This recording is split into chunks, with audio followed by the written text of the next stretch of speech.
Atlantic, but about a month-ish or so ago, we got publicly available information that the flight profile had changed, and those boosters are now flying back to Cape Canaveral for dual return to launch site landings today, which is really, really exciting. But that means that something changed with the payload mass they're trying to inject into orbit, because the only way they suddenly had enough reserve propellant in the two side cores to come back is because of a mass change in the payload. So something changed. We're not quite sure.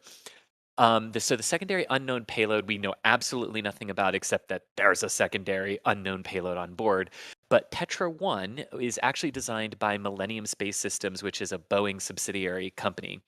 It was completed 2 years ago in 2022, and basically it's a microsatellite, a mini satellite that can be used for various prototype operations. So testing of new technologies and new capabilities in and around the geostationary orbital area.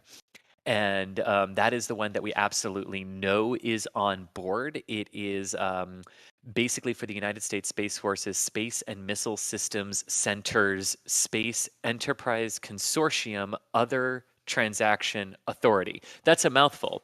And I got it on try one, and Thomas is clapping. So Full marks. Full marks. OTA.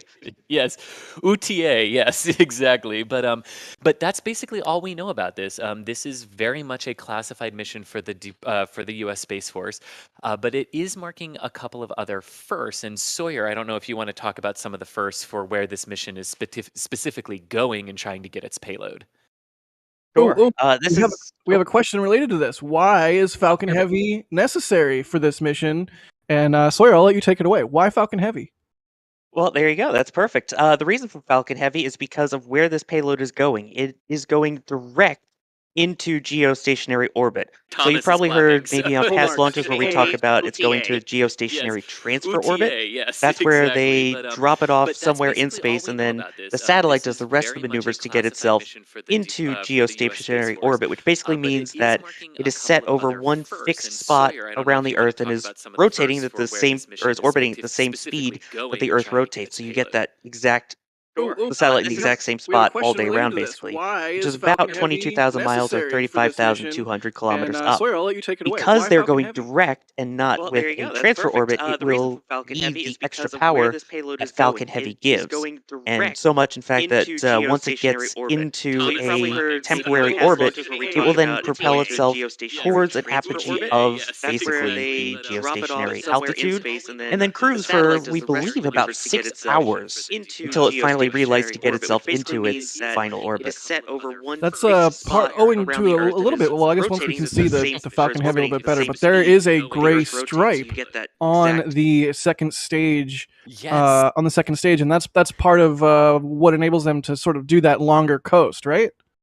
That's exactly right, Jack. The gray stripe looks a little bit weird because you don't normally see rockets just add different color schemes to themselves. But this is actually for thermal control between the propellant temperatures. So you have that densified RP1 and the densified liquid oxygen that are in that second stage, and they need to stay as much in their cryogenic conditions with as little boil off as possible during that 6-hour coast up to geostationary orbital altitude.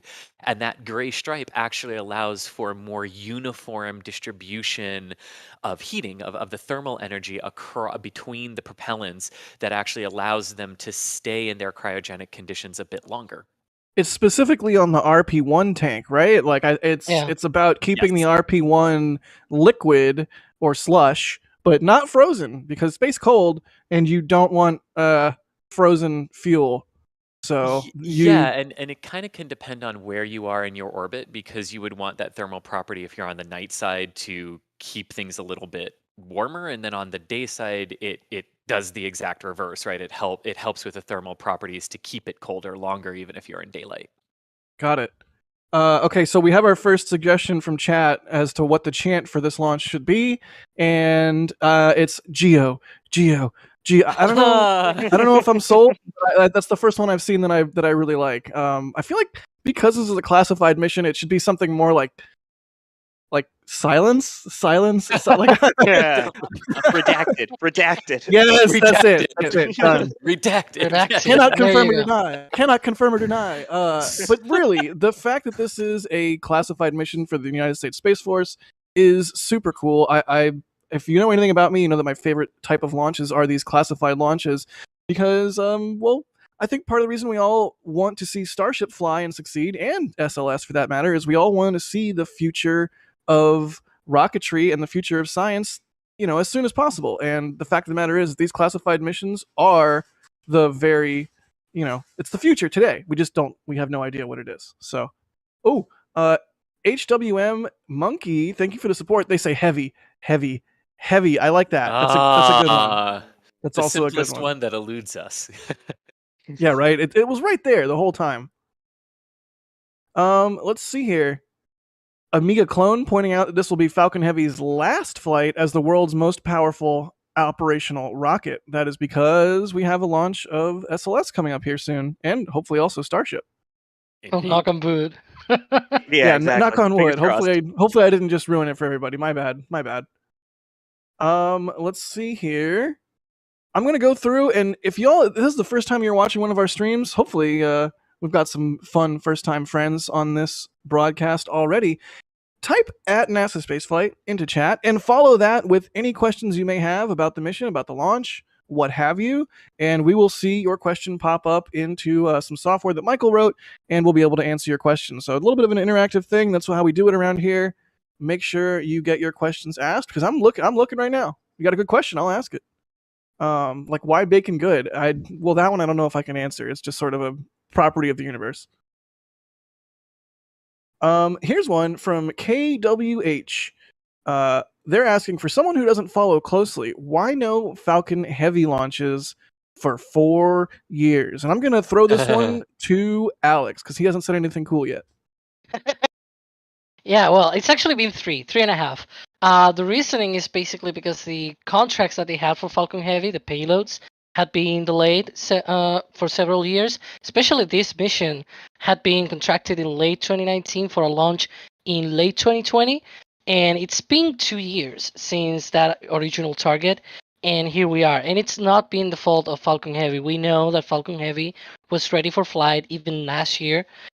In fact, we saw it in the hangar for Inspiration 4 in September of 2021, but it got delayed for another year, and here we are, November 2022, and finally we're gonna see Falcon Heavy launch again. Then there's bunch of more launches coming up that it got recently. Again, another orders that got delayed as well. Example, Psyche. I know a lot of people got a little bit disappointed for that delay. We've now recently known that the rescheduled launch date is going to be October 10th on the next year, 2023. And yeah, there's Viasat 3, USSF-67, another USSF mission as well. So yeah, the main driver for the reasoning behind that is basically payload delays. Certainly not focusing on Falcon Heavy. That was not. I've seen a couple of comments, obviously talking about the Starship, but definitely not because of that. So Falcon Heavy good, payloads bad, I think is the summary there. Not bad, but delayed. Yeah, it's delayed. like part of the sort of genius move of SpaceX also doing Starlink is if they're gonna have the Falcon 9 system and the ability to launch so rapidly and reuse these boosters so rapidly, sometimes though, even if you have a bunch of boosters and rockets and second stages and all the rigmarole ready to go, what if you don't have a payload? Well, my friends, just slap 50 to 60 Starlinks on there and send it to orbit and wait for your customers to be ready. So always cool that that we can see little, efficiencies that SpaceX brings out of the woodwork. Speaking of, Alex, you said the word. You said Starship, so I'm going to have to. It's in my contract. I have to now ask a Starship question. I'm going to throw this one to Sawyer because why not? BN102 is asking: is Starship likely to render Falcon Heavy? Oh, I deleted it. That's my bad. Whoops. Is Starship likely to render Falcon Heavy obsolete in the near future? I would say no. What is your reaction to that question, Sawyer? I mean, my reaction is I believe Elon has mentioned that at some point the plan is to do everything on Starship and slowly phase out Falcon 9 and Falcon Heavy for something, where it's basically one vehicle, it's versatile and can do low Earth orbit, can do beyond Earth orbit. So, I mean, for the foreseeable future, I think Falcon Heavy is here to stay. But down the line, I believe the plan is to slow down its launch cadence in place of Starship. And Yeah. part of a large part of that has to do with the fact that the Falcon 9 is NASA's crew transportation vehicle to and from the International Space Station. Right now, it's the only one, although that is set to change early next year. But NASA has already bought out 14 or 15 CRS flights from SpaceX at this point, going out to 2030, which would be the anticipated end of the International Space Station program. And then after that, you have the Axiom stations, you have everything else that's coming online. So yeah, Falcon's definitely here for a little while longer. Yeah. Yeah, my immediate reaction to that question is, I mean, yes, eventually, someday in the future, Starship will render the Falcon 9 and Falcon Heavy systems obsolete, but it takes a long time for vehicles to get certified for especially national security payloads. It's a rigorous process. And even when Starship has completed its orbital test flight and completed several flights after that, we can expect it to take a little bit of time for it to be qualified for, either really prestigious national security missions or really important science missions. It takes time, so that is also part of it, part of the calculus here. I'm going to run through. Go ahead. I was just going to say, apart from that, not only it needs multiple flights, but also refueling in orbit, because for this kind of mission, for example, that Falcon Heavy is doing today, Starship will need refueling in orbit because you will think that because it's bigger, it will basically be able to go to this kind of orbit. But the problem is, well, not problem, but more like a feature of a Starship is that it kind of kills part of the performance in order to be able to land back on land when it returns from orbit. So that extra dry mass basically avoids them to be able to go into this orbit without refueling. So you will need refueling in order to get to geostationary orbit. So that's one thing that you will obviously need to certify. I'm really curious how that's going to be worked on for national security missions, but I'm sure they'll get there at some point. Yeah. Yes, indeed. I want to run through some super chats really quick. Don't forget, there's a bunch of different ways you can support what we do, and one of those ways is with these super chats. Ask a question, make a statement, what have you. Let's see, RG1028. Thanks for becoming a Padlet member. There's also the membership program, which I will inevitably talk your ear off about here in a minute. But Musical Wolves, thank you for the support. They say 3 Falcon 9s, so it is a candle or is it candles? I think it's candles. I'm gonna just weigh in there. Cade Plays, thank you for the support. They say after 3 years on the ground, the Falcon Heavy is heading back to space. Can't wait. I don't think any of us can wait either. The excitement here is palpable. I can palp it. Kiefer's channel, thank you for becoming a Capcom member. At Capcom level and above, you get Discord access. And you say level and above. What does that mean? Well, there's a membership program that we have. You can support us via that. It's a monthly contribution at a level that you choose. The different levels have different perks, including Discord access at Capcom level and above. So thank you, Kiefer, for the support there. Jay Gunpla, thank you for the support. They say this payload is so classified we aren't even allowed to see the rocket. Something Vandenberg. All right, moving on. Musical Wolves, again, thank you. They said, did someone bring the fog with them? I think we can all blame Michael Baylor. Thank you, Michael, for the fog. Mike Bo becoming a Capcom member. Thank you, Mike Bo. Again, Discord access at Capcom level and above to our membership program. Membership program is so key to what we do. I mean, we're running McGregor Live, Space Coast Live, Starbase Live, all kinds of things going on at the NASA Spaceflight HQ. So definitely appreciate all of our members. We could not do what we do without you guys. Holy guacamole. Jerwa gifting 50 Red Team memberships. 50 Red Team memberships gifted from Jerwa. I don't even know what to 50? say to that. 50. Like 50? 50 Red Team memberships. If you're watching right now and you just got gifted a Red Team membership, say thank you to Jerwa in chat. Jerwa, thank you so much for all of your support throughout the years of our channel. Cannot thank you enough. And the cool part is now 50 people who otherwise would not have the ability to know how awesome the membership program is will now get to know how awesome the membership program is. So enjoy your Red Team memberships, everybody. Thank you so much, Jerwa. I mean, I can't even express my gratitude well enough. Just know that we're gonna constantly do what we can to bring you guys the best views, despite fog or what have you. But thank you, Jerwa, so much. JD Brown, thank you for the support. They say, what did SpaceX focus primarily on during the 3-year hiatus between Falcon Heavy launches, and why will they be expending the core booster only for this mission? Who wants to take it? I'll take it. All right, go for I'll it, Chris. I'll take it. I'll take the second one first. They need to expend the center core on this particular mission because of the amount of propellant they need to leave within the second stage. Because the second stage not only has to fire to get the vehicle into an initial low Earth parking orbit and then fire again for the geostationary transfer burn to send the apogee of the orbit, the highest part of the orbit, out to about 35,200 kilometers. It then needs to coast all the way up to that point, which takes about 6 hours, and then reignite the engine again to raise the perigee, the bottom part of the orbit, up to 35,200 kilometers as well to circularize it into what is known as a direct geostationary insertion orbit. In order to do that, the only way to do it with the payload mass for the satellites that are on board with this mission is to expend the center core. So they can get the 2 side boosters back with return to launch site landings, but they cannot get the center core back based on the performance margins they need to leave the second stage with. So that's the second part of it. What has SpaceX been focusing on for the last 3 years between Falcon Heavy launches? Well, they've been keeping the preparedness for Falcon Heavy ready because it's not just this one that got delayed.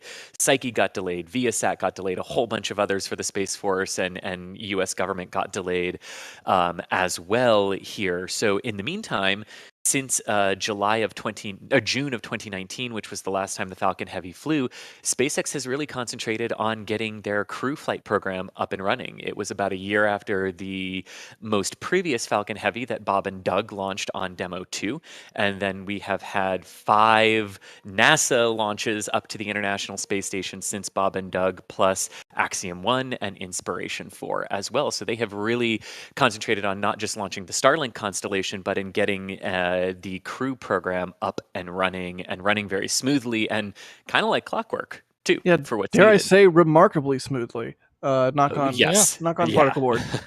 But that is amazing just to think in the short time that has been since Falcon Heavy flights. We had not, the last time Falcon Heavy flew, there had not been a single Starlink version, the one, I believe 1.0 that's up now. There had been 0 people that had flown into space on a SpaceX rocket. So it's been a while, but they've been busy in between for sure. Yeah, And no Starship hasn't it the case flights. that Starhopper hadn't even flown yet? Yeah, Yes. that's right. Until a few Venerable days after. Starhopper. Yeah, that's wild. That's absolutely wild, and just goes to show how long it has been. Just oh my goodness, I think we're all Also, how super busy excited. SpaceX has been between it too. Yeah, it's a really good point. I see a lot of people in chat lamenting the fog. Fret not, friends. It's an hour and 14 minutes to launch. There'll be plenty of time for the. Oh my goodness, that's a lot of fog. I feel like it's gotten worse. Oh geez. Oh It gosh. definitely has. It's definitely gotten worse, Jack. The Florida the intense Florida sun. Everybody pray to the sun god. Sun god good. It'll burn off the fog. We're just gonna state that with authority and hope that it actually happens. But as soon as we have views of the rocket, we'll show them. But in the meantime, we are just switching around to our various different cameras. I mean, that's a really cool shot of the VAB. Give me, you Willie's got that. It really is. I mean, like the way the fog was rolling over the VAB is really cool, but I want to make sure people know too, like this isn't just like, oh, the specific place we have the cameras can't see it. Like, no, Mark 1 eyeball can barely see the countdown clock as well, can barely see the VAB right now as well. But yeah, it's still enough time for it to burn off that we won't be too worried just now. And plus, when I look up, I can see crystal clear skies. So Yes. like we're going to see this thing one way or the other. Yes. And it is important to note also that fog is not a weather factor when it comes to the go no go for launch. Well, it's a weather factor and whether or not I can see the rocket. Hey, True. Hey. Hey. Oh boy. You like that? Yeah, it's a weather factor. Ha. solid. I'm on board. I'm All right, on cool. board with the trolley is moving down the rails. I got nothing. Musical Wolves, thank you so much. They say, will we likely see a Falcon Heavy jellyfish? Not on this one. Not today, no. Timing is just not quite there. Hmm. I mean, it might be possible if the camera angles are perfect to see a little bit of the interaction, but like standing on the ground, looking up at it, no, you don't typically see the plume interactions during the day. You can Right. see them in evening and at night and in the early morning hours, but you usually don't see them in like the first two Falcon Heavies that were during the day, like maybe you could see a little puffiness with your naked eye as they were interacting, but it's not like the nebula that you expect to see at night or anything like that. That Got was it. amazing on STP2. Yes, that Um, was. Yes. Westy the Third, thank you for the support. They say, I think I speak for everyone here when I say, woo, yeah, heavy. Happy to be sharing this with you all. Thank you so much, Westy. Conservative Space Nerd, thank you for the generous support there. James, thank you for the support. Becoming a launch director member. Holy cow, James, thank you so much. That is one of the higher levels of membership.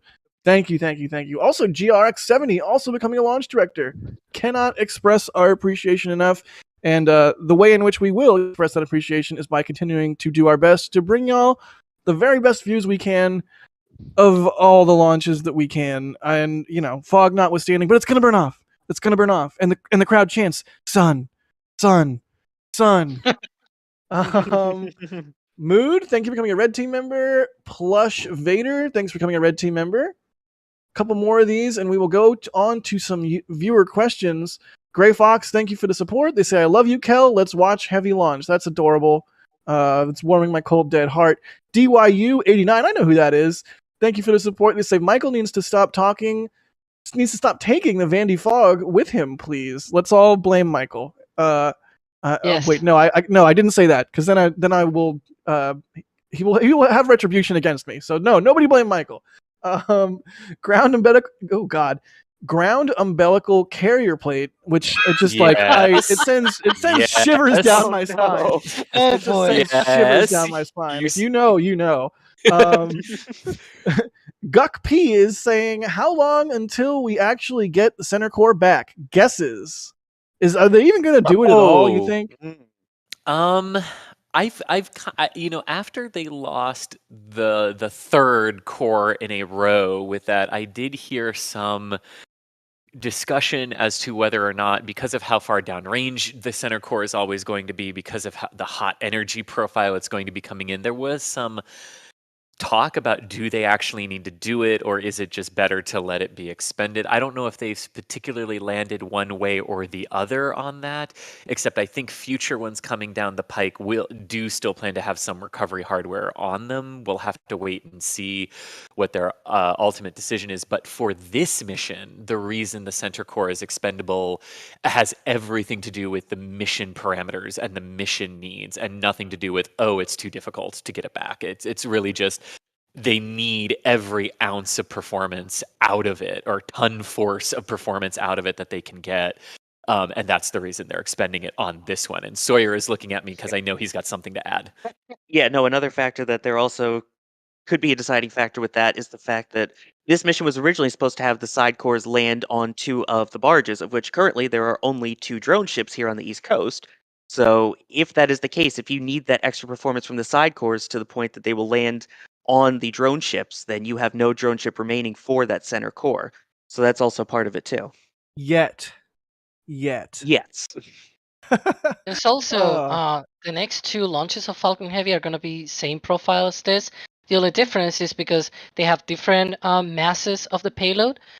We believe the next one is going to be probably also drone ship landings for the side boosters, so no center core recovery.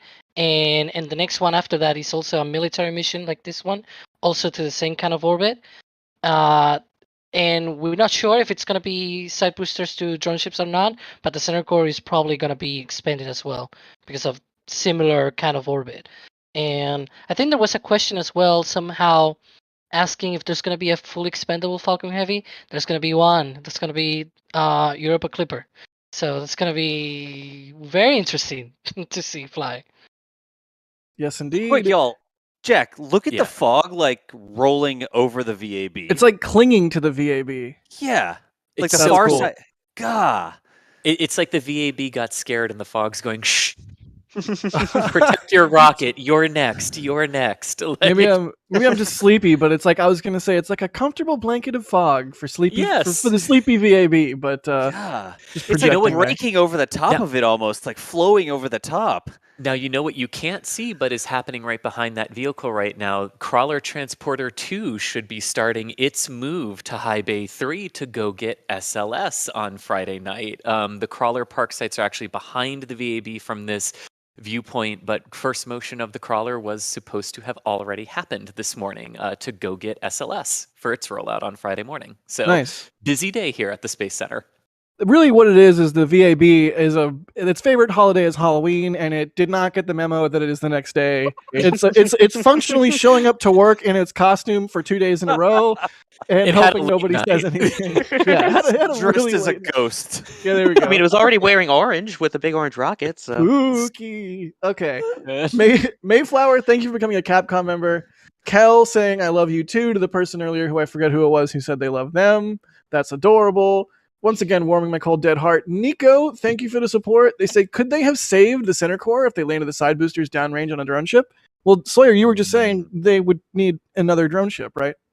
right, yeah. There's the two of them here. Just read the instructions and a short file of gravitas. The third one, which used to be here on the Cape side, of course, I still love you, is now out at the port over in California, and I believe actually has a booster being offloaded from it after the recent Starlink launch from Vandy. That it does, and you cannot have our drone ship. You've already taken it once. You cannot take it again. You can pry it from my cold dead hands. I will fight you. Going on record.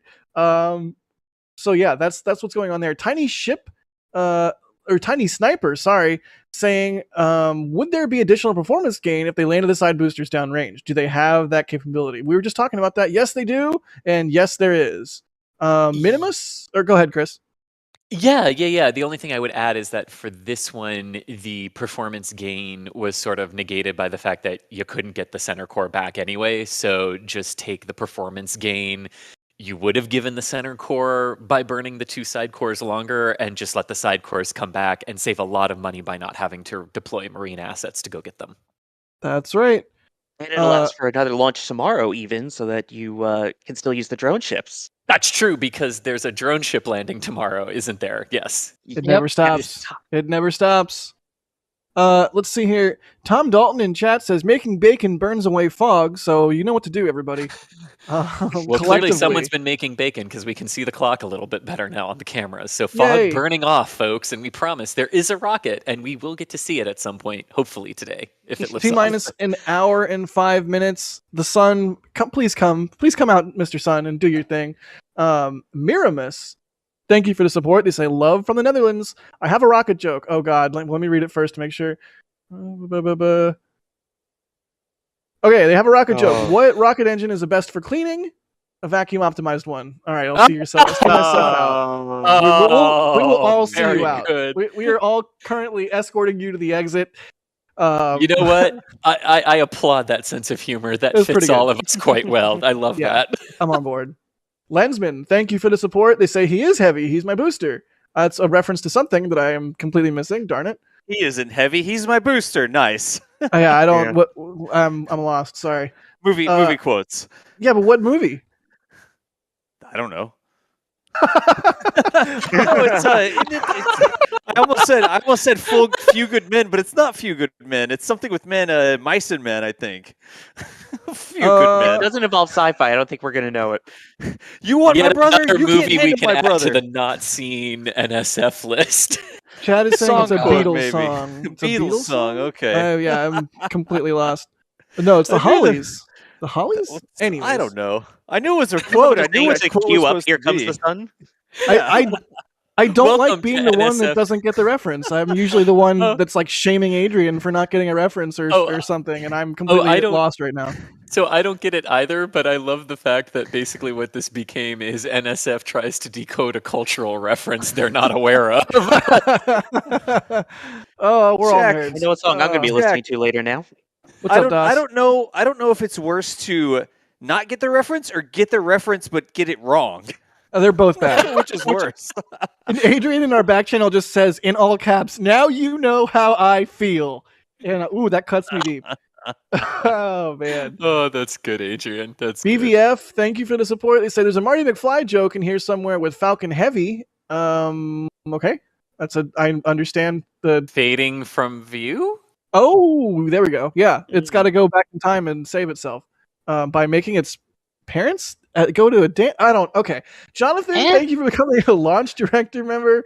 SA, thank you for thank you for the support. They say, what do they change at LC-39 for Falcon Heavy to Falcon 9? I'm going to give this one to Alex because I know you know all about the changes that were necessary to support a Falcon Heavy Yeah, launch. we have a video about that, by the way. Do we? Do we have a video about that? Can we put a link Yeah, to that video in chat, perhaps? So that Sure. I maybe wonder. if somebody wanted to watch such a video and get a really in-depth explanation of every little bit and piece, maybe you can go watch that later. But give us an executive. oh, well, Jack's still here. I think, yeah, Jack is it's getting robotic.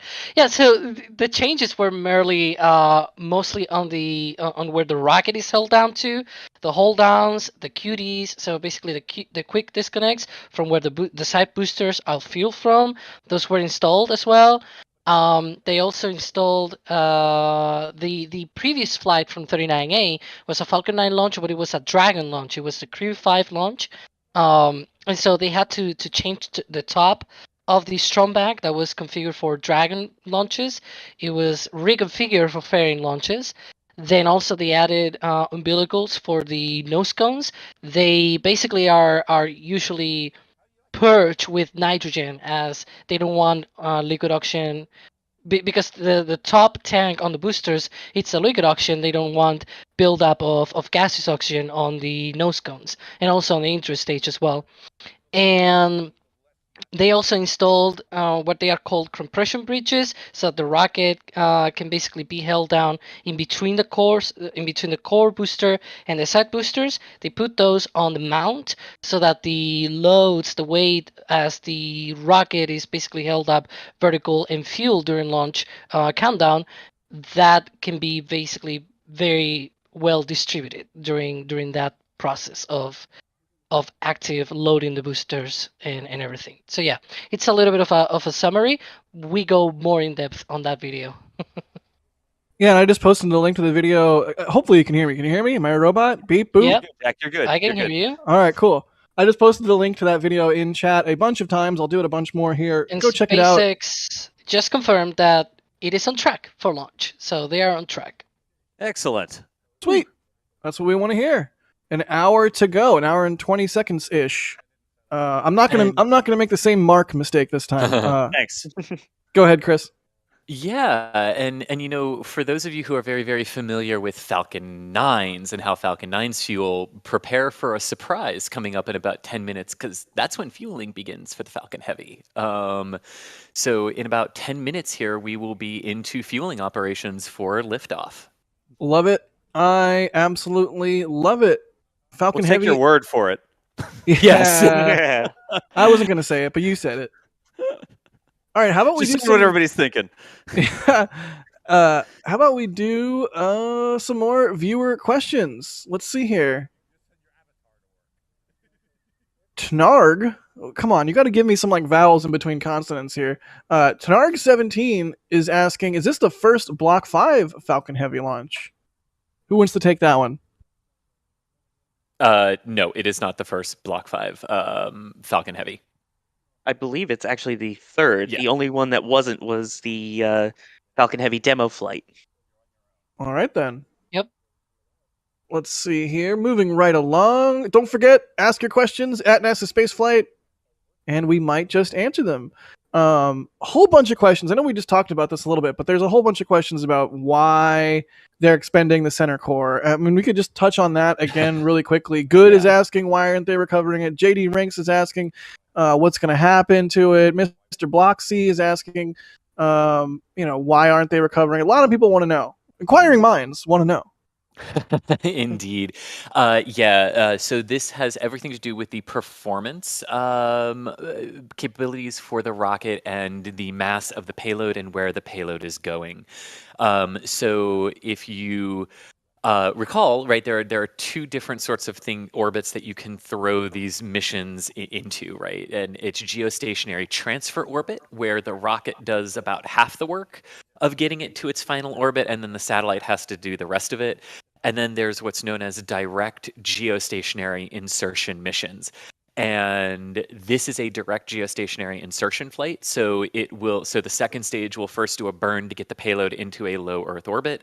Then it will reignite over the equator to throw the top part of the orbit out toward geostationary altitude, which is roughly 35,200 kilometers for this mission.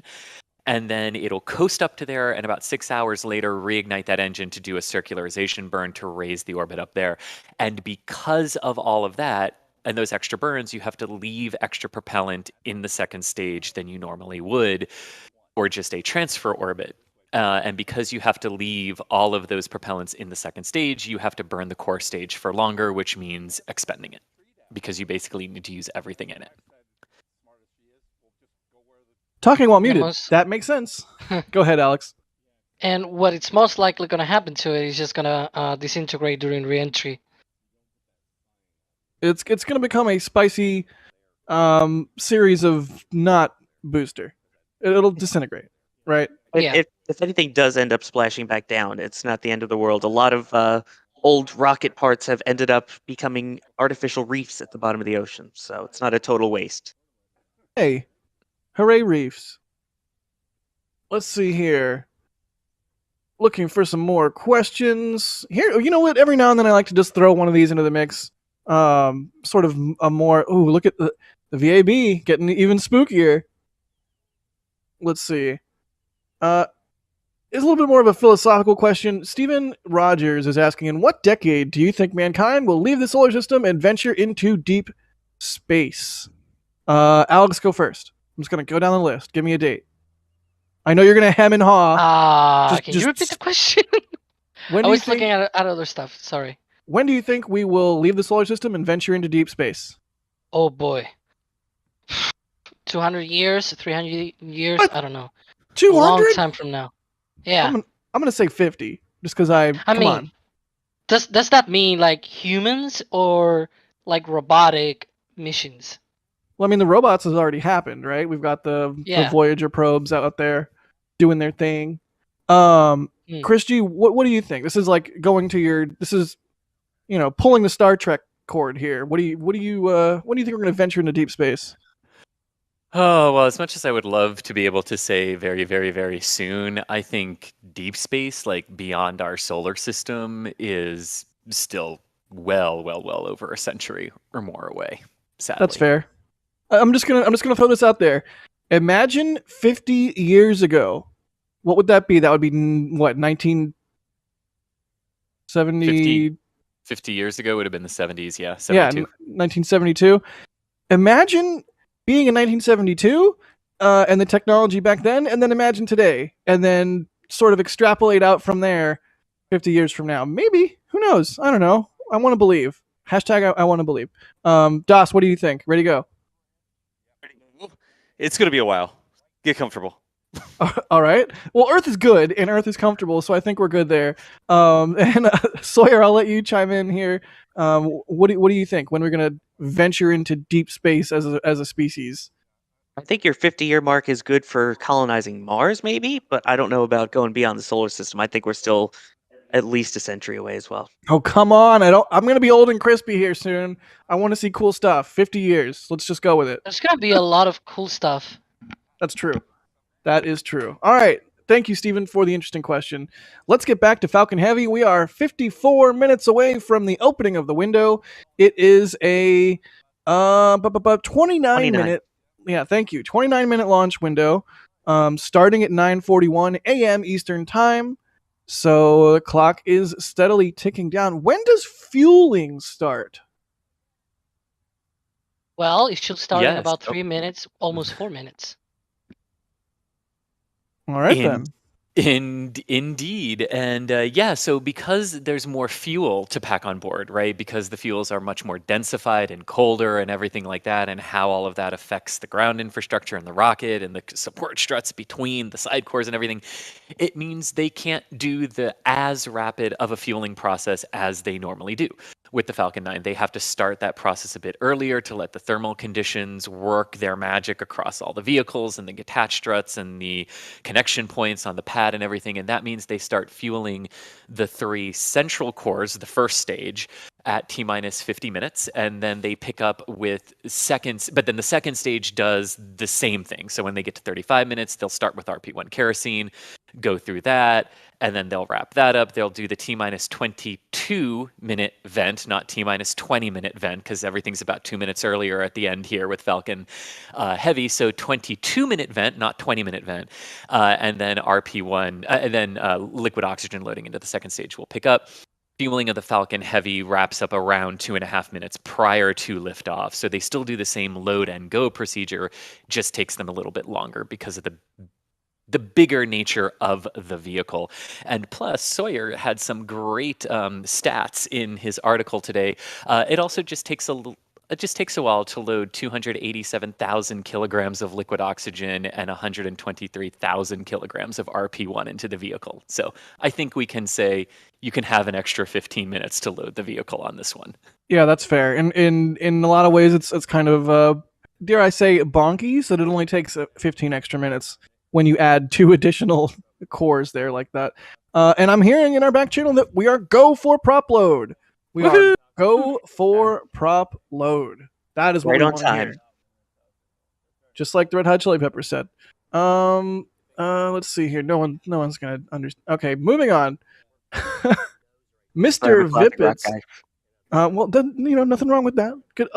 No music shaming here. Mr. Vippets is asking, how often do you have to refly Falcon 9 boosters to lift the same mass to orbit as one Falcon Heavy?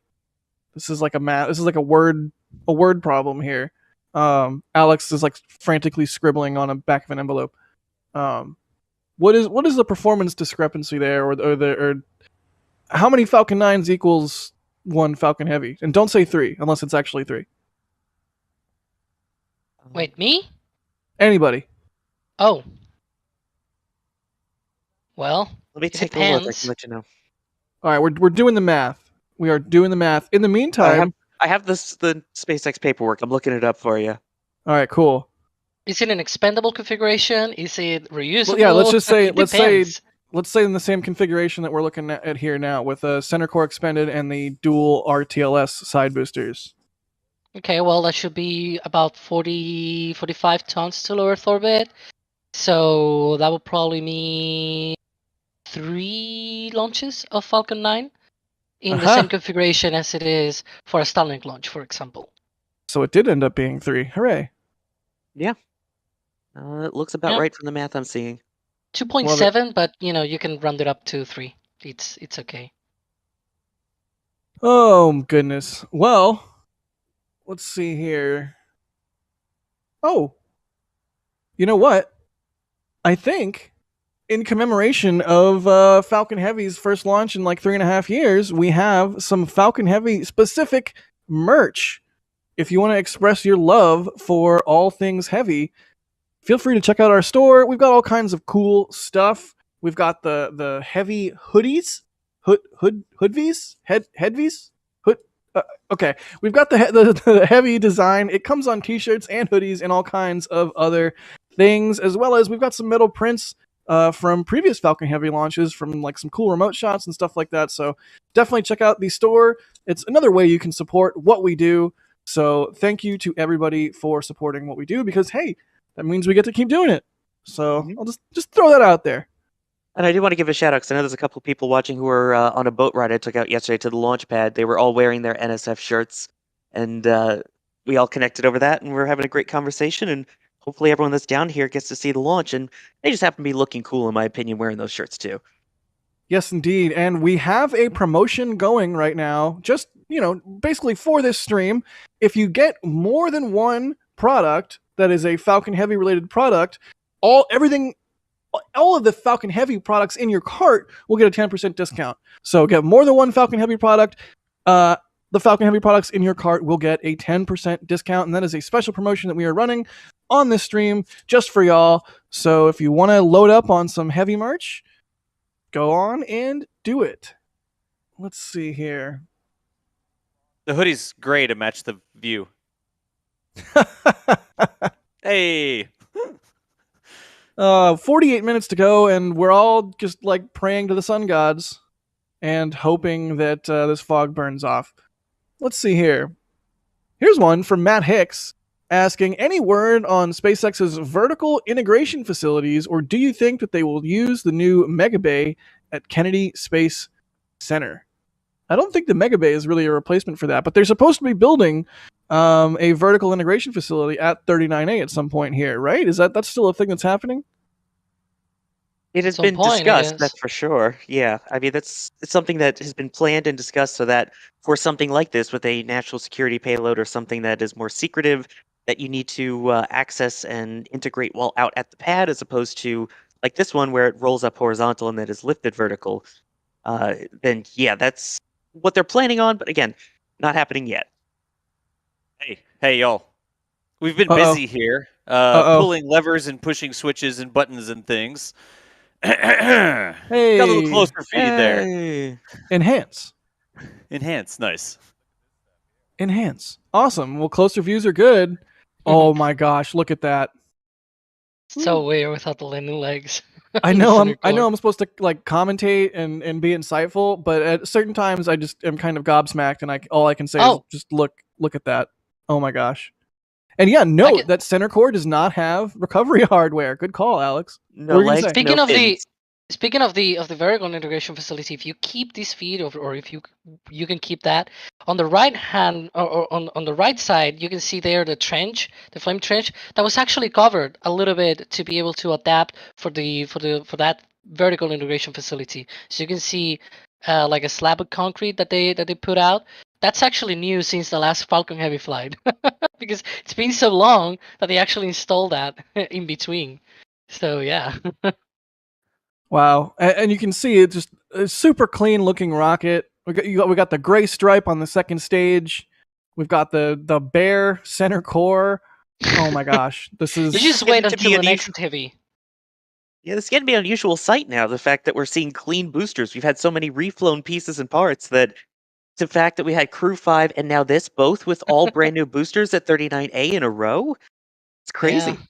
It's kind of wild. It's a testament to the reusability program in Falcon 9 that a clean booster is abnormal. It kind of strikes me every single time that, this is this is different in that every other rocket that you look at, clean rocket is what you would expect, unless I guess it's like a Delta IV Heavy that's scrubbed a couple times and has already set itself on fire once or twice.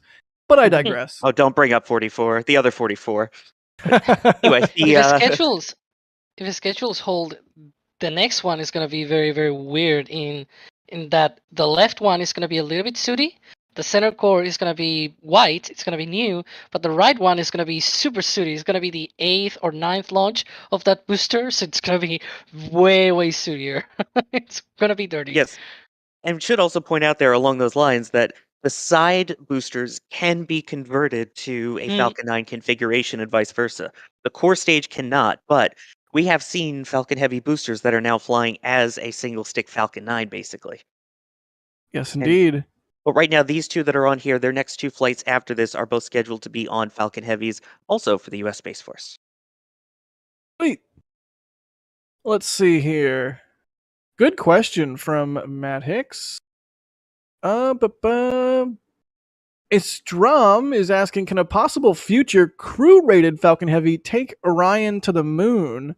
Well, that's two questions. One, would they ever crew-rate Falcon Heavy? And two, can Falcon Heavy take Orion to the moon? I don't think it has the performance, if I'm not mistaken, but I could be wrong. Somebody correct me if I'm wrong. Well, I don't think it will be able to throw Orion to the moon. Even in expendable configuration, Orion is just too fat, too heavy for even Falcon Heavy. It's a big capsule. Yeah, it's big. 27 tons. So that's a lot, and that's not even counting the launch escape system, which I guess you will need in case you're having a crewed launch to the moon. God, I'm picturing it in my head, and that is a significantly cursed rocket. Yeah. Thomas in our back channel saying you need to add a third stage. So yeah, that makes sense. You know But what's ironic? there's no plans to crew rate Falcon Heavy at the moment. Yeah. If they were able to fit an ICPS on top of the Falcon Heavy second stage, you will actually be able to launch it to the moon. It actually gets the performance to get Wow. there, but you couldn't because like you will need to add like a gazillion of adapters, and the aerodynamics will be very weird and things like that. It will probably not work, but in terms of basic performance, Delta V, it will work in that sense. Got it. 42 minutes to go, and let's answer some more of your questions. Oh, I want to point out for a moment these awesome enhanced views that we are now able to show you. We are doing that because we have some infrastructure that we are able to deploy. We did this for starting with SLS, where we can capture the fiber feeds from NASA. And the only reason that we can do that, the only reason is, well, there's a couple reasons. One reason is just sheer persistence. Thank you, Chris G. And another reason is because support. The support from viewers like you to enable us to basically buy the equipment that is required, which is, let's just say, is very much not cheap. To the tune of thousands and thousands of dollars. So thank you so much, everybody, for the support so that we can get these awesome fiber feeds from NASA. Gotta love it. Endeavor going with a risky question here, saying if Falcon Heavy scrubs and gets delayed, will SLS's roll be delayed or will Falcon Heavy roll back? How are these two massive vehicles? What is the interplay between the two of them here? So, if the question is specifically about the rollout for SLS that is planned for Friday morning at what we like to call Triple Ball 1, which is basically 12:01 a.m. No, there's no constraint to having Falcon Heavy out on the launch pad. If Falcon Heavy should not launch today or by Friday morning, there's no constraint to having Falcon Heavy out at the launch pad. The constraint might come if SLS is trying to roll down the crawlerway and Falcon Heavy is trying to launch. The constraint might come if workers at SLS are having to do things because pad B might not be open for work based on the clearance radius that's needed for a Falcon Heavy versus a Falcon 9. But in essence, no, there's no constraint. Like Falcon Heavy doesn't have to roll back to its hangar because SLS needs to roll out Friday morning. It would mainly be a NASA trying to figure out how do we work around a launch schedule at a pad as we're trying to roll out. That's what they'd have to do. Got it. Oh, and you can hear we are getting pad audio now. Ooh. I love it. Ooh, the rocket is starting to come alive. This is what I love. It's like taking its breaths, like as Yes. it slowly gets loaded with fuel. It's like I'm ingesting coffee, it's ingesting LOX and RP1, and we're going through the same motions. Like, stretch, get ready. So exciting. Absolutely so exciting to watch Falcon Heavy come to life for the first time in so long. Yeah. Let's see here. Go ahead. Oh no, I'm just saying it's so exciting. Like it's so wonderful to be watching this, but yeah, just incredible. Absolutely incredible. Michelle is asking, what is the relevance of this launch being classified? I mean, that's just sort of what the situation with the payload is, right? Exactly. It's basically just whatever it is, some, I guess, restrictive or new or experimental technology that they don't want potential adversaries knowing about yet. But all we can say is, for those of you who live in the U.S., your tax dollars at work. Yes, indeed. I love that, and I absolutely love that. Your tax dollars at work. But yeah, at T-minus 40 minutes here, 39 minutes, 12 seconds and counting, you can see Falcon Heavy fueling up. The 3 core boosters started fueling at the T-minus 50-minute mark with LOX and RP1, and the second stage will begin fueling with RP1 here at the T-minus 35-minute Mark. And since Sawyer said if you're a U.S. citizen, your tax dollars at work, I got a question for you all. There's nearly 18,000 of you watching. Where are you all watching from? We absolutely love this because we're a global community here at NSF. And it's not just the US folks who are interested in Falcon Heavy here today. So if you let us know in chat where you are watching from, and there it goes, Switzerland, Romania, Oklahoma, yes, UK, Wales, Poland, Austin, Bulgaria, Romania, Michigan, Woohoo! Mars. Somebody says, yeah, right. Mars. Norway, Scotland, Yorkshire. Countries of the World song from Animaniacs through my head now reading this. Indeed. There's Christopher Bowles from Yorkshire, UK. There's another Chris B in Yorkshire. That means you have to be friends with. Two Chris B's in Yorkshire. Uh-oh. Please tell me you also like Shuttle. Universes are colliding. But in addition to telling us where you are, I see that we only have 3.3 thousand likes on a stream with 18,000 people watching. I think we can do better than that. And I'm not just being funny, guys. Engagement is one of the ways that if you would like to help support us, right?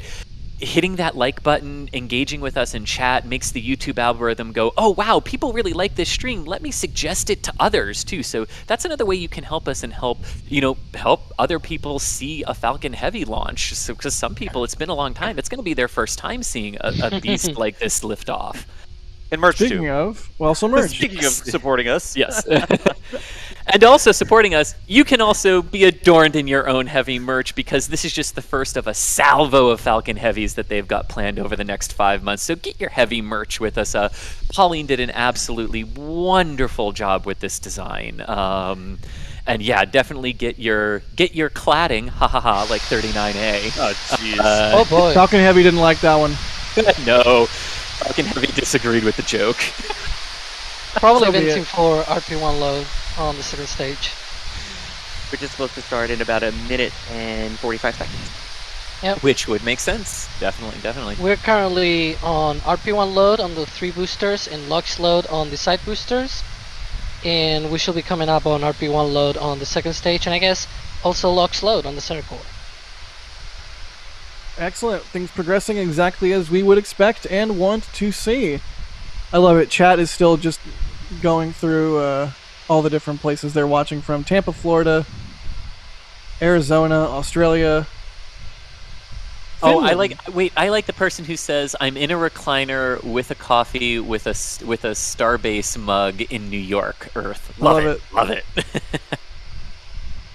But Let's see thank here. you all so much for joining us. The 18,000 of you. This is going to be an absolutely and hopefully incredible launch here in about 35 minutes, as Alex was just saying, as we step into the second of 3 parts of the fueling sequence here for Falcon Heavy. Speaking You of can the see fueling side sequence, boosters. go ahead, Alex.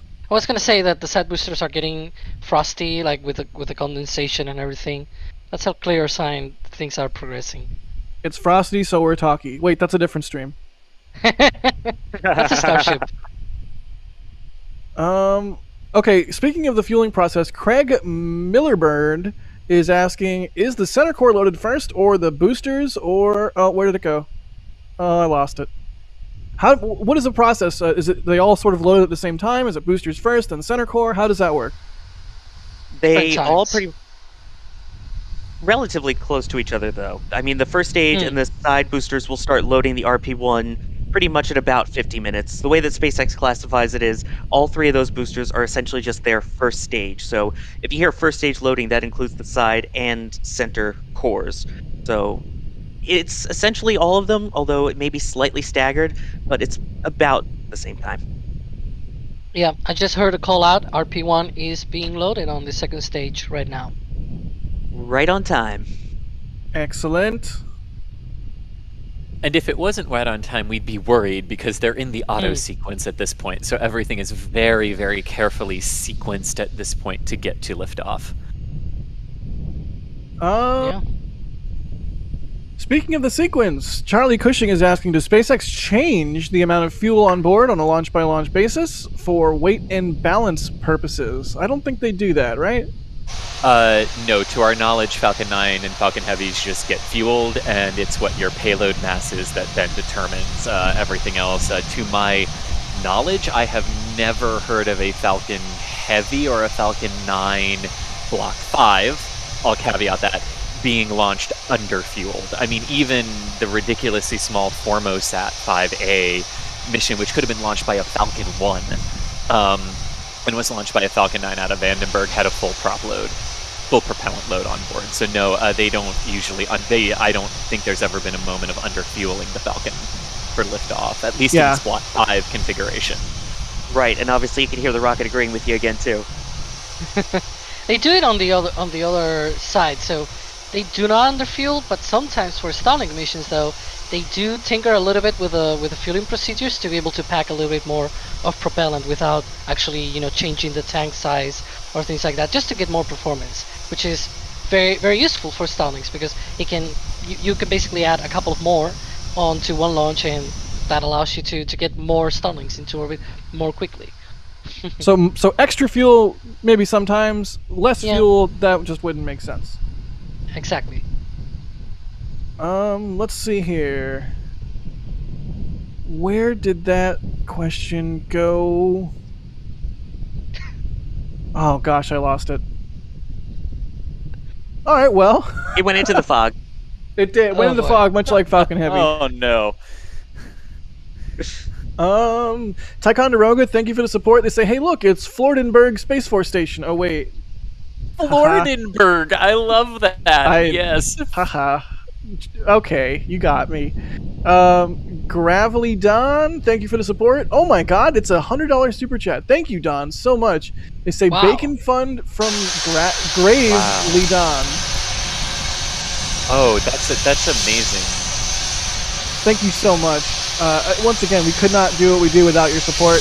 We couldn't do cool things like give you this insane venting audio and these cool close-up cameras without support from viewers like these. So thank you so much, Don.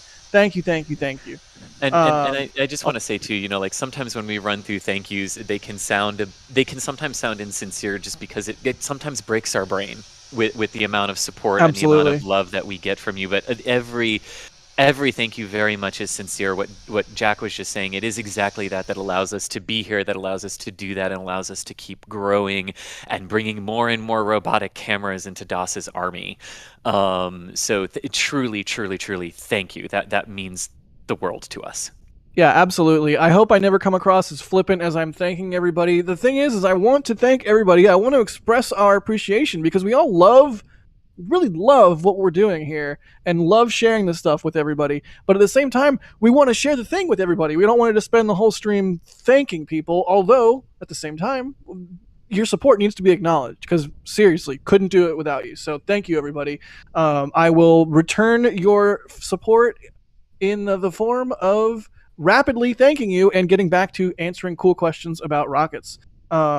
Stefan, thank you. Is that the sun? Even from the pad right now? No, look at this. That's wild. It's foggy. It is foggy. That's from the hangar, I think. There is a rocket there, right? I think so. This is from the 30 hangar. minutes. Yeah, that is basically looking at the hangar, the HIF, the horizontal integration facility out at it. That's how bad it is. Let me just say, I'm feeling really glad now that I didn't put a hand warmer on my remote camera. He says, being scared now. Oh gosh. But again, we also really, really, really should point out fog is not a constraint for liftoff for the Falcon Heavy. It is not a constraint for the booster return to launch site landings either. So fog, absolutely no problem for a liftoff today from a technical standpoint with the rocket. Just from a human, people that are there standpoint, kind of a womp exactly. Womp. But I feel really bad. Michael Baylor traveled all the way from the West Coast, and it's foggy. But hopefully the sun does its thing. We've got 30 minutes to go, so everybody just rah in chat. That's that'll do it, right? Hope we'll get lucky because exactly a year ago, almost, it was last November. We had one. It was an early morning launch of a Falcon 9, and same thing. It was super foggy, but the second that it cleared the fog, it just was spectacular. Lit up the fog a little bit, and then just clear skies. So let's get a repeat of that again 1 year later. I'm sold. Let's do it. Troy, thank you for the support. Chris K, hey Chris, saying for the Robot Army Fund. Kendall Winners, thanks for becoming a pad rat. Ali Demirci, I hope I'm not ruining your name there. Ali Demirci, You are an absolute legend. Gifting 100 red team Wow. memberships. So many that you Wow. couldn't do them all in a single go. This is 2 batches of 50 red team memberships. I hope everybody in chat right now, if you just got gifted a red team membership, thank Ali Demirci.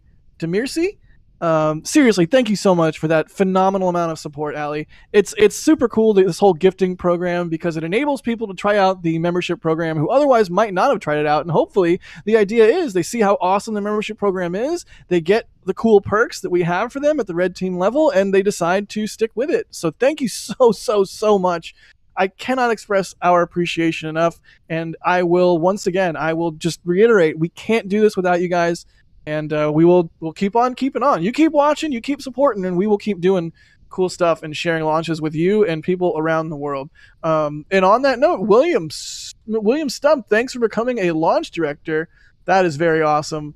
And holy cow, Dank Jeb. Dank, you know what? I'm just going to completely go off the rails for a second here. Dank Jeb, thank you so much for pinging me in Discord the other day and telling me that there was a new United States Chemical Safety Board video. That is like my favorite thing to watch on YouTube. So thank you, Dank. We appreciate you for everything you do. And holy cow, $150 super chat saying when hop, RTLS is a hop, right? Okay, yes, sure. I'm gonna Technically is, right? Yeah. Yeah. Completely unbiased opinion, not motivated by the super chat at all. But yes, I'm just gonna go yes. 100%. It's a hop. Double hop, in fact. Hashtag double hop. Let's see here. Margaret, thank you for the support. Plutonium 239, thank you for the support. They say, will Star Whip be needed to carry larger satellites or spacecraft into space if needed?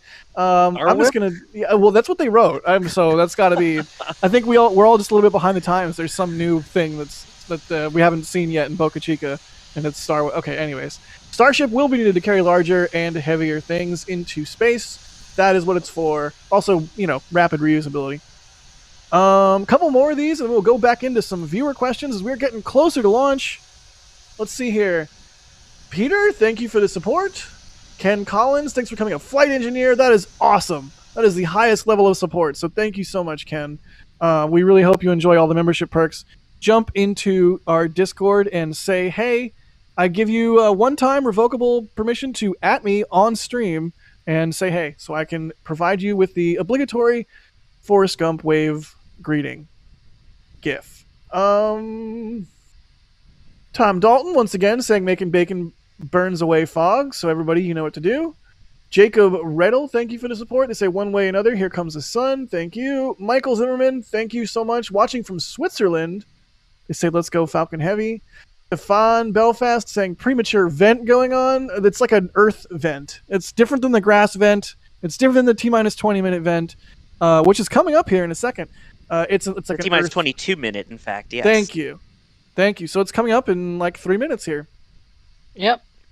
BVF, thanks for the support. They're clarifying the Back to the Future reference. Rankley, thank you for the support. They say if it's insane that we've gone from you can't land a booster on a barge to talking about the lack of drone ships available for recovery in 6 years' time. It is amazing how quickly all of this has become routine. Well, really all of this except for the Falcon Heavy part, but hopefully that will be routine too with 4 more Falcon Heavy missions scheduled in the next year or so. Let's see here. Looking for some questions. CF Flyboy is asking, when is the next Falcon Heavy launch after today? Oh, I can do that. Do it. Okay, so the next launch is supposedly going to be in January now. No part of the launches this year, sadly, but the next launch is possibly going to be on January of next year. And that's either the Viasat 3 Americas launch with a geostationary satellite, or another USSF mission, USSF-67 it is. And both are actually very similar to this one. Even though one is commercial and the other is also military like this one, the target orbit is basically the same, and kind of the performance, it's a little bit more performance intensive. We're probably going to see double drone ship landings for those two, but we'll see. I'm choking on water. Somebody else talk. Okay. I think we've all been Fog, there, a lot of Jack, so fog. we can help you out there. I was but thinking right now, Chris. Don't you Yeah. think Falcon Heavy is like trying to hit all the launch conditions that we see for Falcon 9? Like Falcon 9 has had night launches, jellyfish launches, day launches, all kinds of launches. And Falcon Heavy is like, oh my gosh, I'm gonna launch like maybe 15, no more than 20 times, right? And it's like I gotta hit all the type of launches right now. So we had night launch, and now we're gonna have a foggy launch. it's more to me, the joke I go for in my mind with this is like, oh, the Space Force wanted it classified, so they turned on the fog machine so that we couldn't see it. You joke, but I really feel like a lot of the time at Vandenberg, it's like, could you have made a launch site for clandestine launches in a better place? I really don't. It's like, I know, it's like, right? oh, you want to spy on us with your spy satellites where we do our spy satellites from? Too bad. Nature says no. But that's enough fog spiracies for today. Everyone, you can take Like your that. tinfoil hats off. Let's see. I don't know about you, Bum, but bum, bum. there's got to be a bunch of frogs around or something. I- Because it is what? very froggy. Sawyer. Oh my gosh. Seriously? I'll hop off. Sawyer.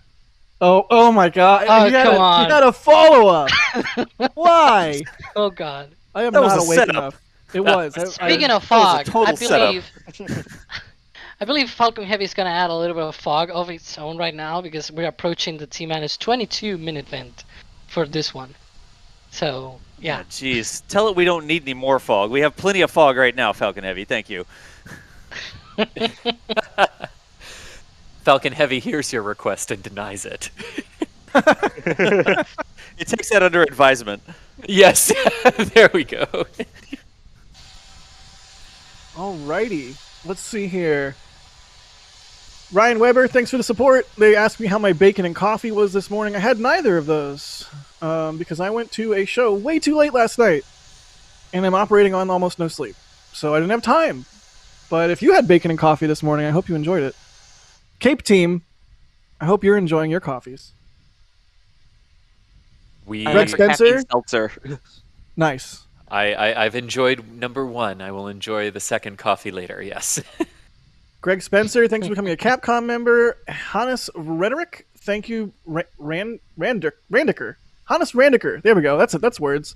And I Thanks just for want to coming point out really quick, sorry, through the fog, No, towards please. the middle of the rocket, you can kind of see that 22-minute vent barely through there. So it seems Yeah. like fueling is progressing on schedule. Excellent.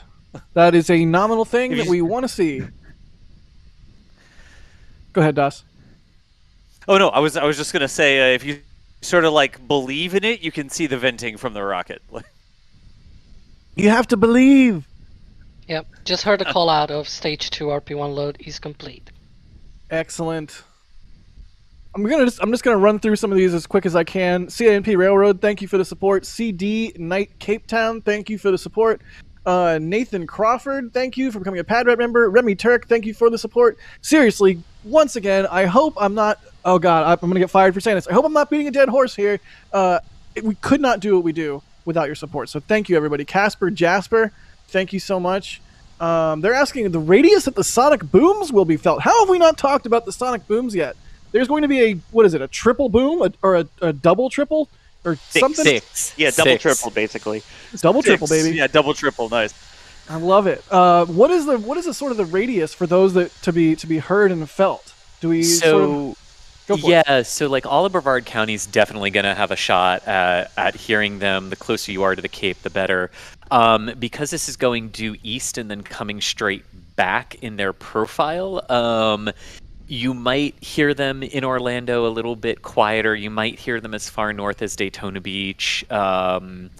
But based on the flight profile, like if you're north of the Cape and you expect, and you're used to a Starlink that goes northeast, it's not quite going to be as loud as that today. But you should still hear the effects Daytona, Orlando, not as pronounced as if you're here in Titusville or in Brevard County. And if you are here in Titusville, prepare. Your Strap windows in. will absolutely just shake with this. Yeah.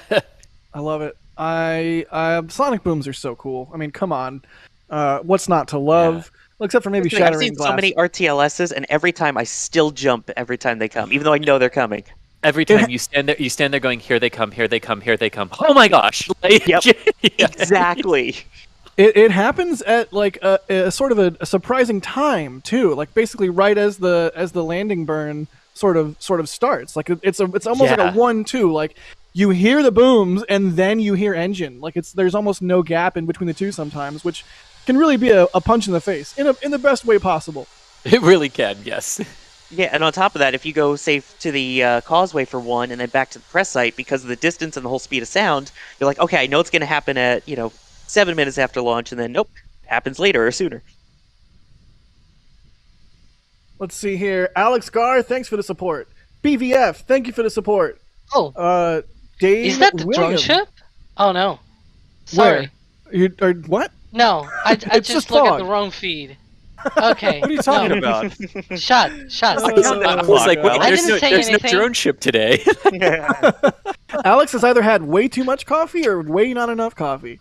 Or not enough. Hey, Yeah. there's a drone ship out there. I gotta remind you, we have tomorrow another launch, and Thank it's you. a drone ship landing. That is So, true. That's Yeah. why my confusion, because I was like, are we getting feeds from the drone ship or something? But no, it's just foggy. Whatever It's the just amount of foggy. coffee is not the exactly right amount. Let's see. I'm attempting a Futurama reference there. Go ahead, Das. I got Nice. No, we're coming up on T-minus 17 minutes, and you can see the shot from the press site there. It's still pretty foggy. Even over at the pad, it's still foggy. That close-in camera has a little bit of the rocket's there. You can see the rocket, the glint of the sun on the side of the rocket. But we got like 15 minutes for this fog to burn off. Michael is out there as well, and Michael has set up his tracking camera, but unfortunately, Oh my gosh. we're just getting Wow. fog and a little bit of water from that. So Poor Michael. even Wow. if you look up, you can get some blue skies, but you have to look almost straight up for it. So hopefully something happens in the next 15 minutes. Back Yep. to you. And once again, fog not a constraint for launch, just a constraint for being able to see it at liftoff. But hopefully it climbs above that fog and into the blue sky, and we get some good views. Yeah. Yeah, because fog obviously not a problem for the rockets to take off in, because they just get above it very, very quickly, and then all of your visual tracking of the rocket through 4,000, 5,000 feet, which are the general visual observation rules for launches, can be satisfied by airborne camera assets and onboard camera assets as well. So fog not a concern. Also not a concern for the boosters coming back. Their radars can see right through it to know where the ground is and to know their altitude. So fog is really only a concern when you are trying to visually land a glider spacecraft at a runway. So fog is good today. I'm just gonna say, I don't glider ever want to spacecraft. hear. A glider spacecraft, yes. Which yes. one? What would that be? What would be a The glider spacecraft? space shuttle, my goodness, yes. Hey, mark out your bingo cards, y'all. We got to show Ding, ding, you. ding, ding, ding, ding, ding. He said the words.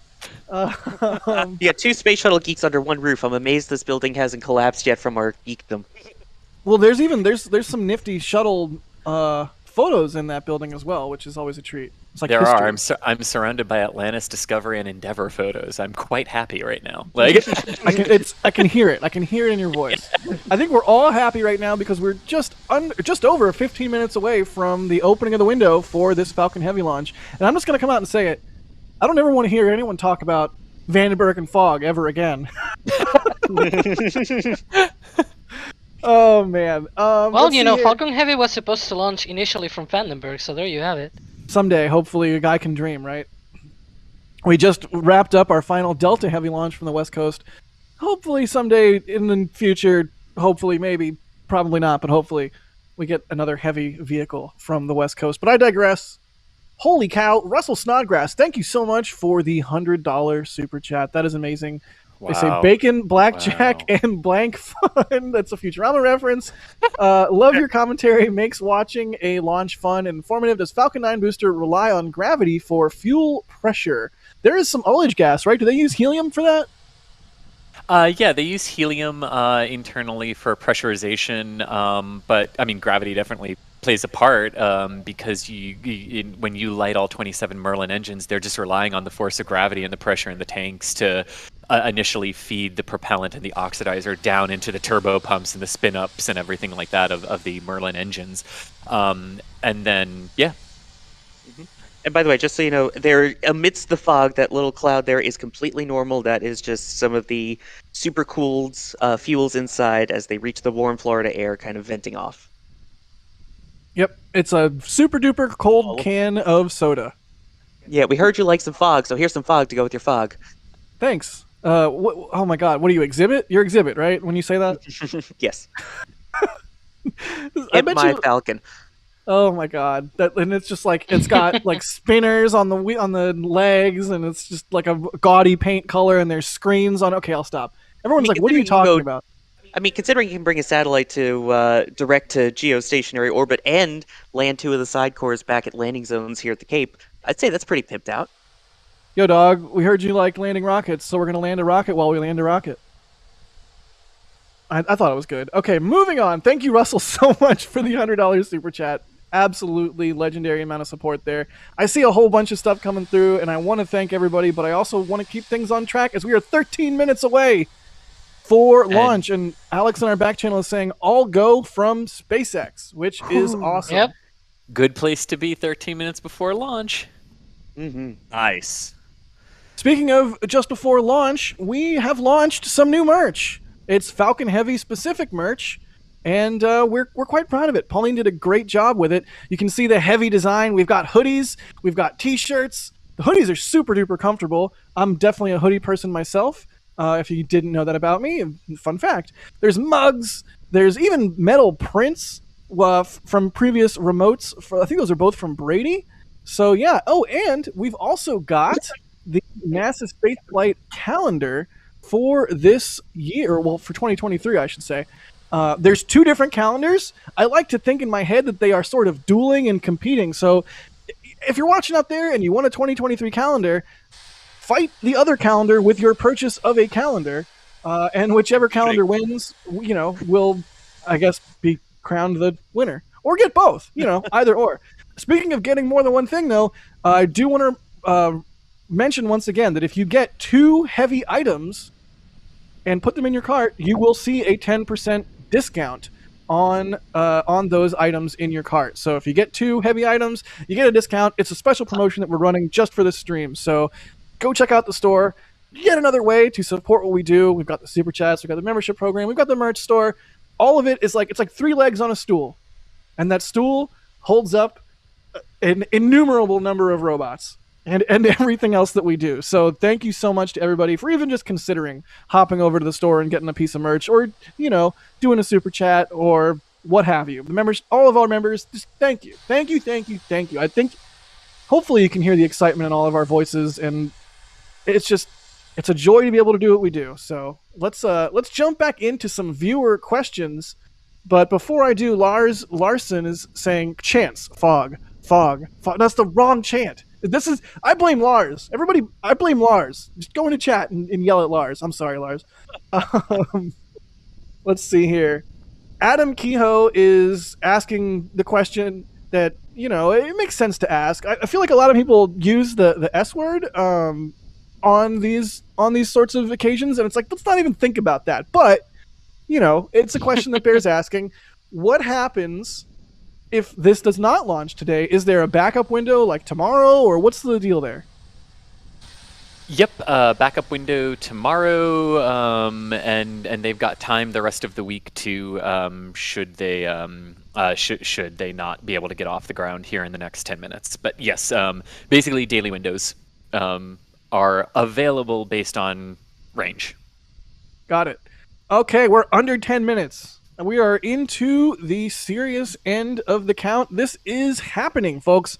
It is how long is the window again? Remind me, is it 29 minutes? It closes at 10:11 or 10:13, something like that. So it's a shortish window today. Yes. Got it, but not instant. Well, no, in that there is a window, but yeah, once they started fueling, it essentially became instantaneous because there isn't enough time within the window to recycle if there would be a problem at this point. Got it. So essentially, it has now become instantaneous. Yeah. Yeah. Let's see. JP Caspers is asking, does the core stage have landing legs even though they aren't catching it? It might be a little bit hard to see thanks to the darn fog. But no, that center stage, the core stage, does not have legs, right?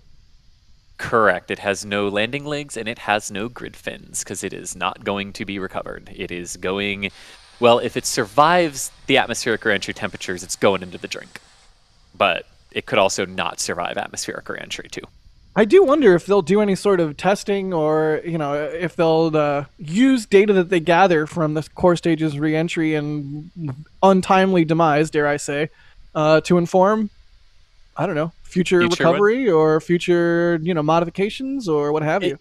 It very well has. Some of the higher energy ones where they have expended before, they have, they obviously have all the sensors, they have the monitoring, they have everything with it until it can't transmit anymore. So they definitely get all of that data back until the point where it starts to be destroyed.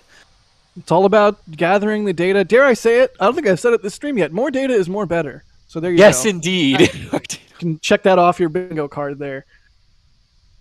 Good question though from JP Caspers. Dave Wolfie is asking, has this center core been used previously, or is it a fresh booster to be expended? I think we've talked about this a little bit, but they're all new. Which is wild. Yeah, they're all new. All 3 boosters and obviously the second stage are all new today. Yes. Gotta love it. That's why it looks so shiny and white and clean. Oh, it's the fog. Never mind. And Alex, correct me if I'm wrong, I'm doing this by memory. 1063 and 1064 are the side cores and 1065 is the center core, correct? Yep. And actually, I know which one is which now that we actually have photos of the Falcon Heavy. So the one on the right here in this view is the 64, and 65 is the one to the left. All right. Of course you would know that, Alex. Thank you. Oh my goodness. 7 minutes to go to the opening of the window.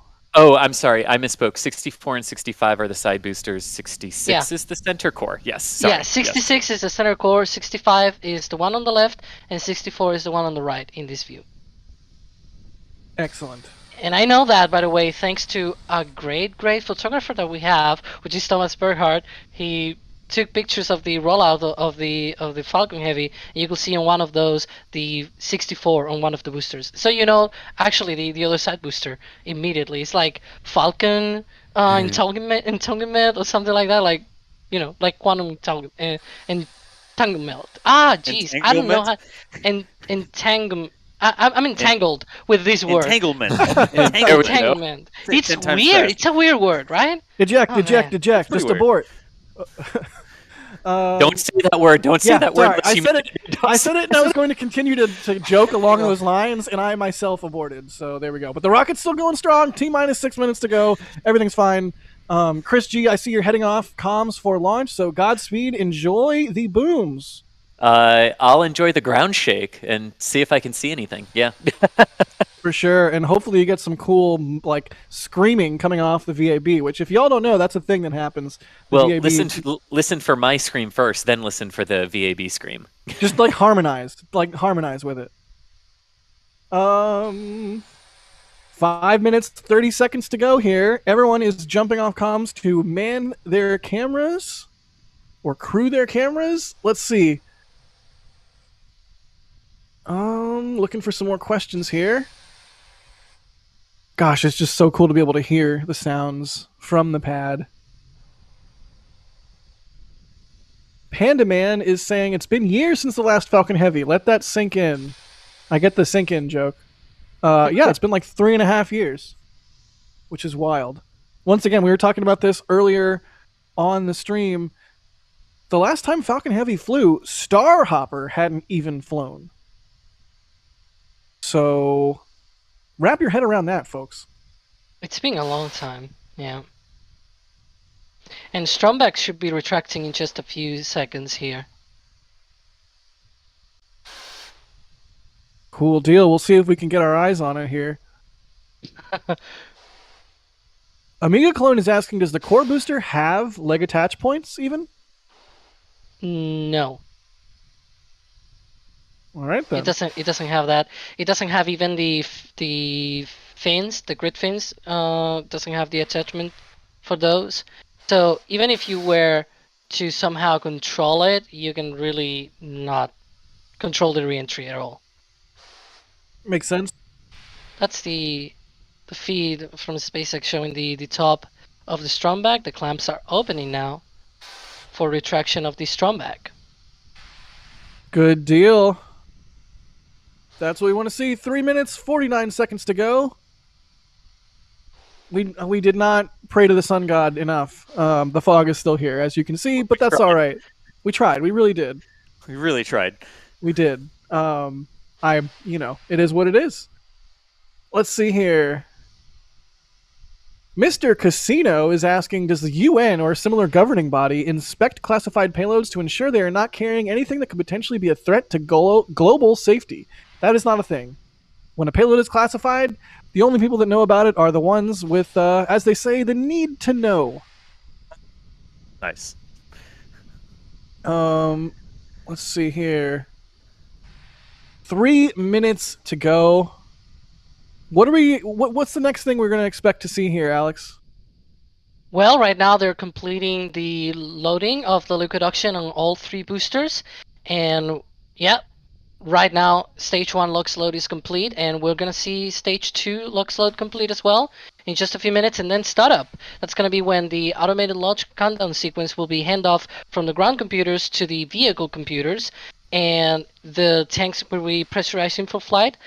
And we're going to get that rumble at about T-minus 6 seconds for this mission of the 27 Merlin engines. That's going to be amazing. I'm really looking forward to that.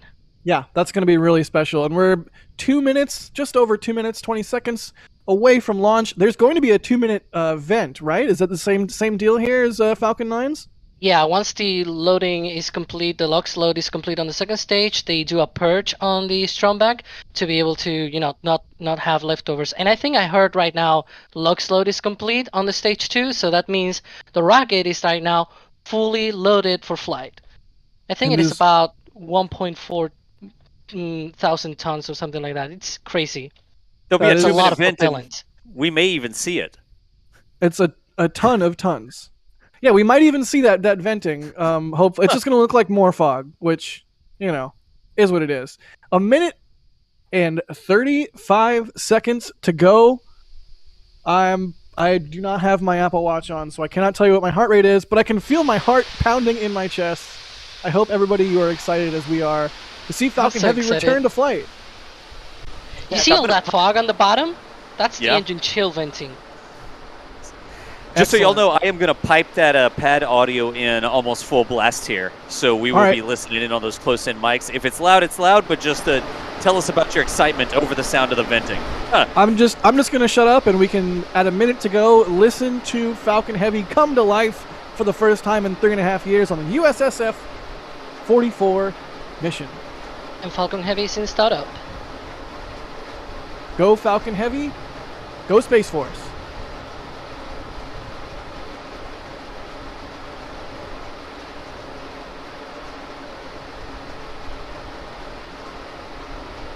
Go for launch. Nice. Excellent. 30 seconds to go. On my mark. Mark.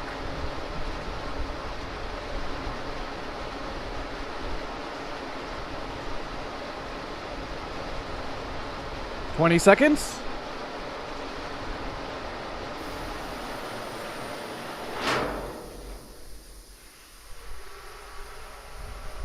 Ten, 9, 8, 7, 6, 5, 4, 3, 2, 1.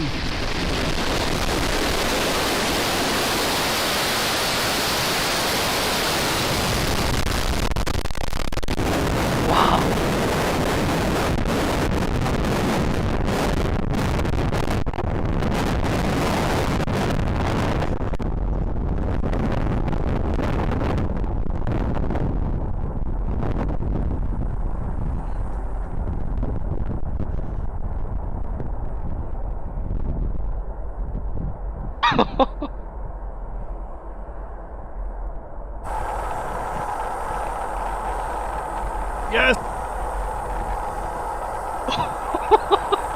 It worked.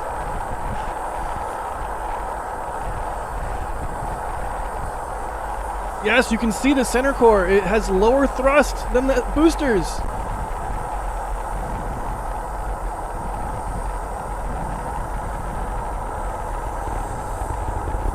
Falcon Heavy ascending into orbit, about to pass through max Q. Supersonic now. Oh man, this looks amazing. Go Heavy, go. And max Q. That is the area of maximum dynamic pressure on the vehicle. Oh, is this Michael's track? I think we got it. I think this is Michael's Wow. auto track. That's amazing.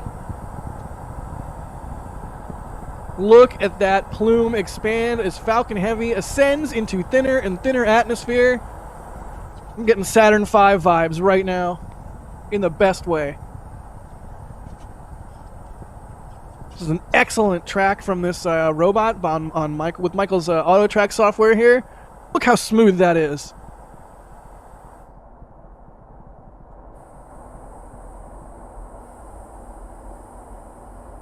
All right, the next thing we're going to expect to see is side booster separation, right? We're coming up on that next? Yep, first booster engine cut off, Pico, and separation of the side boosters. If I was less excited, I would make some sort of bacon Bico joke, but really, we're Oh, just man. sitting here watching Falcon Heavy ascend into space.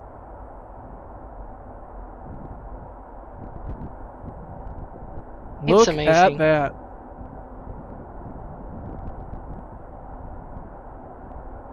And there Bico it goes. and separation. Wow. Now they're gonna turn back and boost back for landing back at the Cape. Look Meanwhile, at the center that. core is continuing with propulsion. Wow. Yep. That's amazing. It almost looked like they separated the side boosters while the engines were still burning, and they just kind of went shoom straight past. I don't know if that's actually what happened, but that's kind of what it looked like. Gotta love it, and you can see the plume. Look at that circular plume. Boy. You can see telemetry from SpaceX feed on the side boosters. Yeah, Oh. that is wild. I'm really looking forward to the Miko speed for the center core because it's gonna be wild.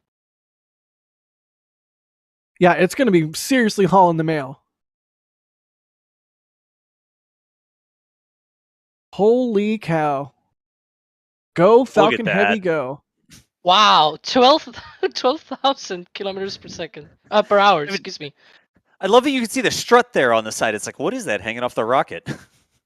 They heard Yeah. everyone say that you need more struts, so they put more struts on That's it. the shear Nice. strut. Nice. Protects from the shear. All right, Alex, with your actual real answer. There Here we we go, go, Miko and Miko. stage Sep. And Sep. Excellent. It's like Off it those goes. cameras. The cameras on the boosters returning back got a little sooty there, it looks like.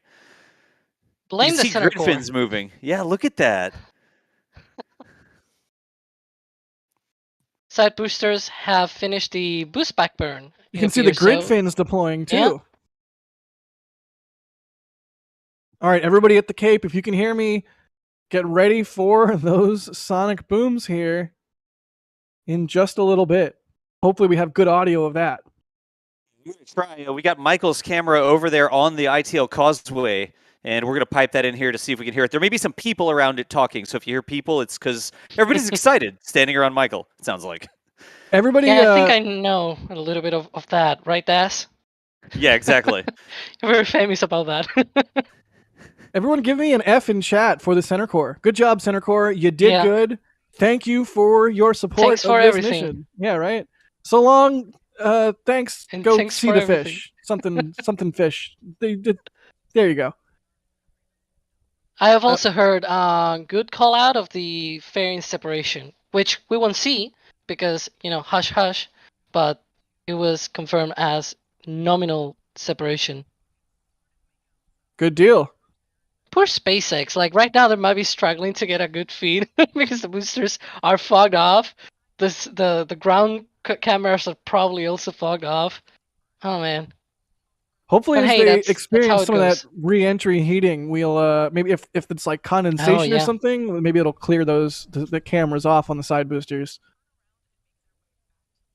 You can You kind can of see see- like the Earth. Yeah, and you can see the thrusters firing to help orient the boosters as they head back to the launch site. Absolutely phenomenal launch despite the fog. Yeah, NPC in chat is saying, is it dirt or ice? I'm not sure if that's soot or ice or what's going I will on there. guess soot from the center core because they flew through the exhaust of the center core. That makes sense. Yeah, you can actually see when they return, you can see one side of the boosters basically sooted from the center core suit. So they have their own suit and also the center core suit. So Nice. the center Double- core, in some way, it's gonna live on with these boosters. Double soot goodness. Oh yeah, because the soot from it will be on it. Nice. Yeah. Look, And I'm you can- honestly just piping in every microphone we have because I don't want to miss the boom. So you may hear the booms like 8 times, but whatever. I mean, I don't think anyone's going to complain here. I'm not gonna complain. Yeah. All right, coming up on entry burn. There we and go. there you go. Entry burn. 1 engine and 3 engines. All right, now keep your eye on the bottom right. You can see the speed get scrubbed off as they look at that view. Seems Love like they it. stagger the entry. Yeah, yeah. Oh hey, clean camera on the bottom right. Look, Michael's got him as well. Oh my God. Okay, Michael, you got to track him Wow. all the way in. Look at that. Come on, buddy. Fight the fog. Fight the fog. They're coming in Look hot. at this. When we got clean cameras on both. That's not the same booster showing twice. That is 2 different boosters, both coming back to the same lane. Oh my gosh, Look at that. It's up and to the What? left, Michael. And you can see just how fast they are Wow. coming in. They're coming in hot. And we are moments away from sonic boom goodness. And now look for the engines because it's 131, just like the entry. Here we go.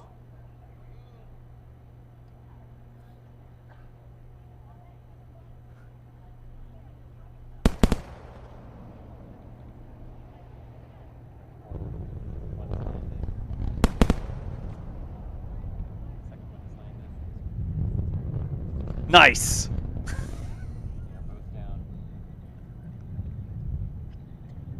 Love to see it. You love to hear it. It looks Double- like we've got. Oh, it's just they're just gonna keep coming. I'm clapping alone in my house. That was amazing. Is that the VAB screeching? I think it was. Chris, yes, confirming that the VAB squealed. Thank you, Chris. High microphone. Yes. Yeah, hey, we got the microphone there, but it's all good. Both boosters are down. Look at that. Yep. Both boosters at the landing zone, successfully landing the side cores. You love to see it, and you love to hear it. Julia in our back channel saying the VAB did a little bottle rocket noise. I love it. It did. It sounded like one of those little screechers. It's like, "Beep." It's amazing. That was phenomenal. These are I'm- just from some stats. These are the 76th and 77th successful landings of Falcon 9 boosters since the last failure. So that's a lot of landings. And I always like to repeat those stats because it's amazing. It's incredible. Yeah, holy cow. It's routine at this point. Yep. The definition reliable. of routine. My heart kind of- goes out to everybody out there at the press site Yes. and out there in Florida who had to fight the fog today. Way to go. I mean, you were there for it. Hopefully it sounded awesome. Oh my goodness. What were we going to say, Yeah, they've Alex? Go already- for it. As a reminder, real quick, SpaceX has shut down their feed because of the classified nature of the mission. So we're not going to see payload Yeah. deploy and all that sort of stuff. Just as a reminder, we did lose the feeds from the rocket. We're not going to see anything from the upper stage and that sort of thing. So you all know what's going on there. We got the countdown clock. We got the flag. People starting to file away. But that was pretty cool. They That did was confirm amazing. good orbit insertion. So basically the second stage performed as expected. So that's good to know Hooray. at least. All right. Payloads headed on to geosynchronous orbit. Well, I guess first there's going to be a a coast for what we said, Yep. like 6 hours earlier. It's first about 20 minutes, and then it burns to GTO in that egg-shaped orbit. And once it goes into that orbit, it coasts all the way to the apogee, and then burns again to enter into geostationary orbit. Got it. So yep. We're going to have to get some of the people in the field out here back on commentary to get their reactions to what they heard. I know they got some things to pack up, but if we could get a Sawyer and Chris in the crew back in to tell us about their experience with Falcon Heavy taking off through the fog there, that will be very cool. Hey, Sawyer, how was it? Yeah, sorry, I was muted there. I just realized. Oh, no, it's okay. Unbelievable. I'm shaking too, as the building totally did behind us, and I could feel the reverberation from it. The ground shook. My pant legs felt like they were shaking. And then those sonic booms afterwards was again, normally you anticipate it coming, but Just with part all of the what inspired fog, me to you couldn't return to really my see passion any and of it. apply for some So you just out of nowhere, and then the VAB screeching. I'm sure you heard Chris screaming about it too. It was We heard it on the mic. We could hear it on the stream. oh, finally someone could hear it. We're not going crazy. The VAB does scream at us. But That was excellent. yeah, it wasn't a great visual, but the sound on that one was unbelievable. It's like Gosh. the water particles in the air helped transmit the sound even more. I don't know. Is that a thing? I'm not a soundologist. Nice. I don't think that's exactly how it works, but close enough. Whichever. What a beautiful launch. Chris G confirms fog equals better sounds. See, there you go. Oh, yeah. Chris G said You it, should so know that. I will believe it no matter what. I still catch my breath a bit here too while we go. My hands are shaking. Chris can attest to. I know Yeah. exactly what it's like. Like, you get so much adrenaline, you get so much excitement, and then it happens, and afterwards there's literally like sort of a coming down. Like, your hands are going to shake, and your heart like flutters. One of these days, I'm going to put heart rate monitors on all the people watching the stream. Please do. Like, literally, you'll wear a wristband, and it'll report back to this. We can do it. It's not hard for me to do. It's just, so many projects. I would needs to love happen. to see people's. It's like a little graph, like telemetry from all the operators in the field. One day. We should do that for like Starship orbital test flight. And mine, I'll be like sitting still at 200 beats per minute, and then like a cool customer like Mary or someone will have like a solid like 60 beats per minute. Meanwhile, you look at mine and it's like 400, and like some poor nurse is like calling the ER. Like, it's just like a picture-in-picture of Homer in the Simpsons episode where he has a heart attack. And his heart's just like bouncing all around in his chest cavity. That's me. That would be me. Oh god! Right? Yeah. What a great day! What a great launch! Absolutely phenomenal. Also, I can attest to the building shaking literally in that I put my phone against the window of the building just to take video of me taking pictures because I don't know, it looks cool. Nice. And all of a sudden you see it rumble, and then the second that the engines pick up really loud, it just belly flops. Nice. Chris, did we get Chris G? Yeah. I think we heard Chris. How was it? You do indeed. Okay, so yeah, despite the fact that you couldn't see it, right? Like, so you could actually feel the shaking you could start to feel the building, because I was on top of our building here, and you could feel the building start to shake before you heard the sound, because the sound can travel through the ground a lot quicker. Like the waves can travel through the ground quicker that way. So you actually felt the building start to shake first, then you heard the sound. The sound was really incredible because it travels through the fog, and the fog molecules just pull it toward you in a way with the sound. But then what was really cool was, so it's totally silent, right, as the boosters come back. And then you get scared by so like from our vantage point, we watched them land on our broadcast. And then about 10 seconds later is when we heard the first of the three booms. And then 5 seconds later, the next of the three booms. It was the VAB doing the bottle rocket noise that was by far the weirdest thing of this landing, because I've never heard that before. But then, because of the way sound works and how it all goes, it was after all of the sonic booms, then you heard the crackle of the engines for the landing burn. So the boosters are down here, and then you get all of the sound. So you get a total mismatch of, the booster just falls silently and lands, and then when it's not doing anything anymore is when the sound hits you. It's really, really cool. Nice. And I have to, my hat off to Michael for that track, because we could not see a thing of the landing from the press site. So my hat's off to Michael for that. Only Yeah. way I knew what was happening too. Props to Michael for sure. And of course, we always our feeds have a lot less latency than SpaceX's feeds. So we saw it land from Michael's camera before anybody else did. It was like almost 10 seconds ahead. And then I had to wait for the SpaceX feed to actually have the landed rocket, or else you would have seen the rockets land again. And I'm like, wait a second. So This that is was confusing, but So that was the great part. All the VIPs who were watching from one of the NASA buildings here behind us were clearly watching the SpaceX feed, which is delayed about 30 seconds. So we get liftoff, we all start cheering, and then 30 seconds later, they start cheering. The They boosters start cheering. separate. 30 seconds later, they're cheering, you know? Love it. I mean, Yeah. I'm happy to say that Michael's feed from the Causeway was the first place you could have seen it on the internet. That was the lowest latency feed out there. So that was pretty cool that we got Yes. that. You can watch a replay everywhere else. All the other feeds, watch the official feed or whatever. You can see that again afterwards. But Michael's feed was the first place that you could have seen that. That was really Yeah. cool. I think it's safe to say we can only get such great quality of service and connection here with that low latency because of the help of everyone watching and all their support. Yeah, Absolutely. absolutely. In Yep. fact, one way that you can support what we do is the merch store. And once again, I just want to remind everybody that's watching the stream, we have a deal on the Falcon Heavy merchandise. If you buy 2 or more Falcon Heavy products, you will get a 10% discount on those products. And just Nice. Sawyer, you couldn't have said it better. I couldn't have said it. What? I can't even words. We just saw Falcon way. Heavy launch. Come on. But yeah, we could not do what we do without your support. We take what we do very seriously. As much as I like to joke around and we all make dad jokes and just do goofy things on stream to fill air and all of that, it absolutely is a blast to do what we do, and we couldn't do what we do without y'all support. Bringing you the fiber feeds from NASA, doing cool robot auto track stuff, like just come on.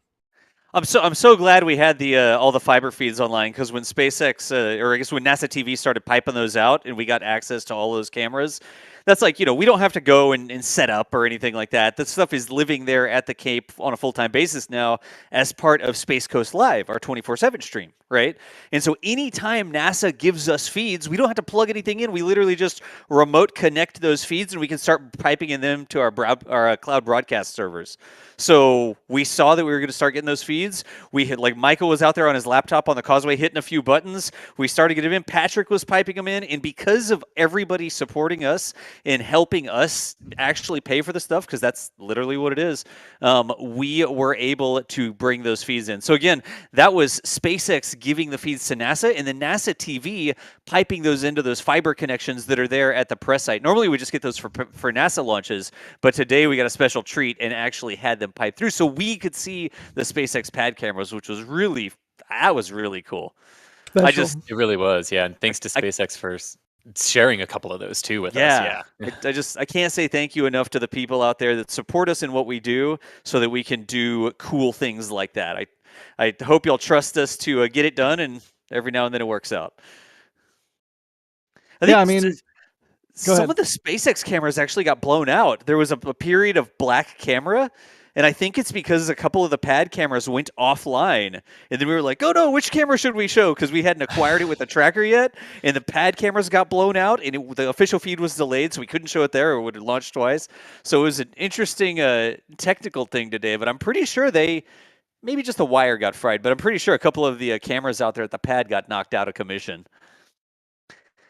Wouldn't Yeah. surprise me with the power of the Heavy. Yeah, Yep. something tells me that whatever caused that will be fixed on the next Falcon Heavy. But either way, an interesting testament to the power of such a huge and amazing vehicle. Talk Oh about my the gosh. technical stuff all day, Jack, but I think we should probably say thank you to some people that did some super chats and stuff here. Absolutely. We kind of put a pause on those as we got into the business end of the count.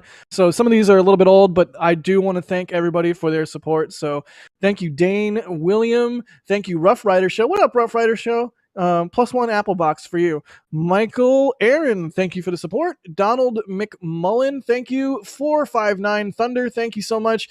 Jeremy Eagles, becoming a red team member. Thank you, thank you, thank you. Starman Steve, awesome. Thank you so much.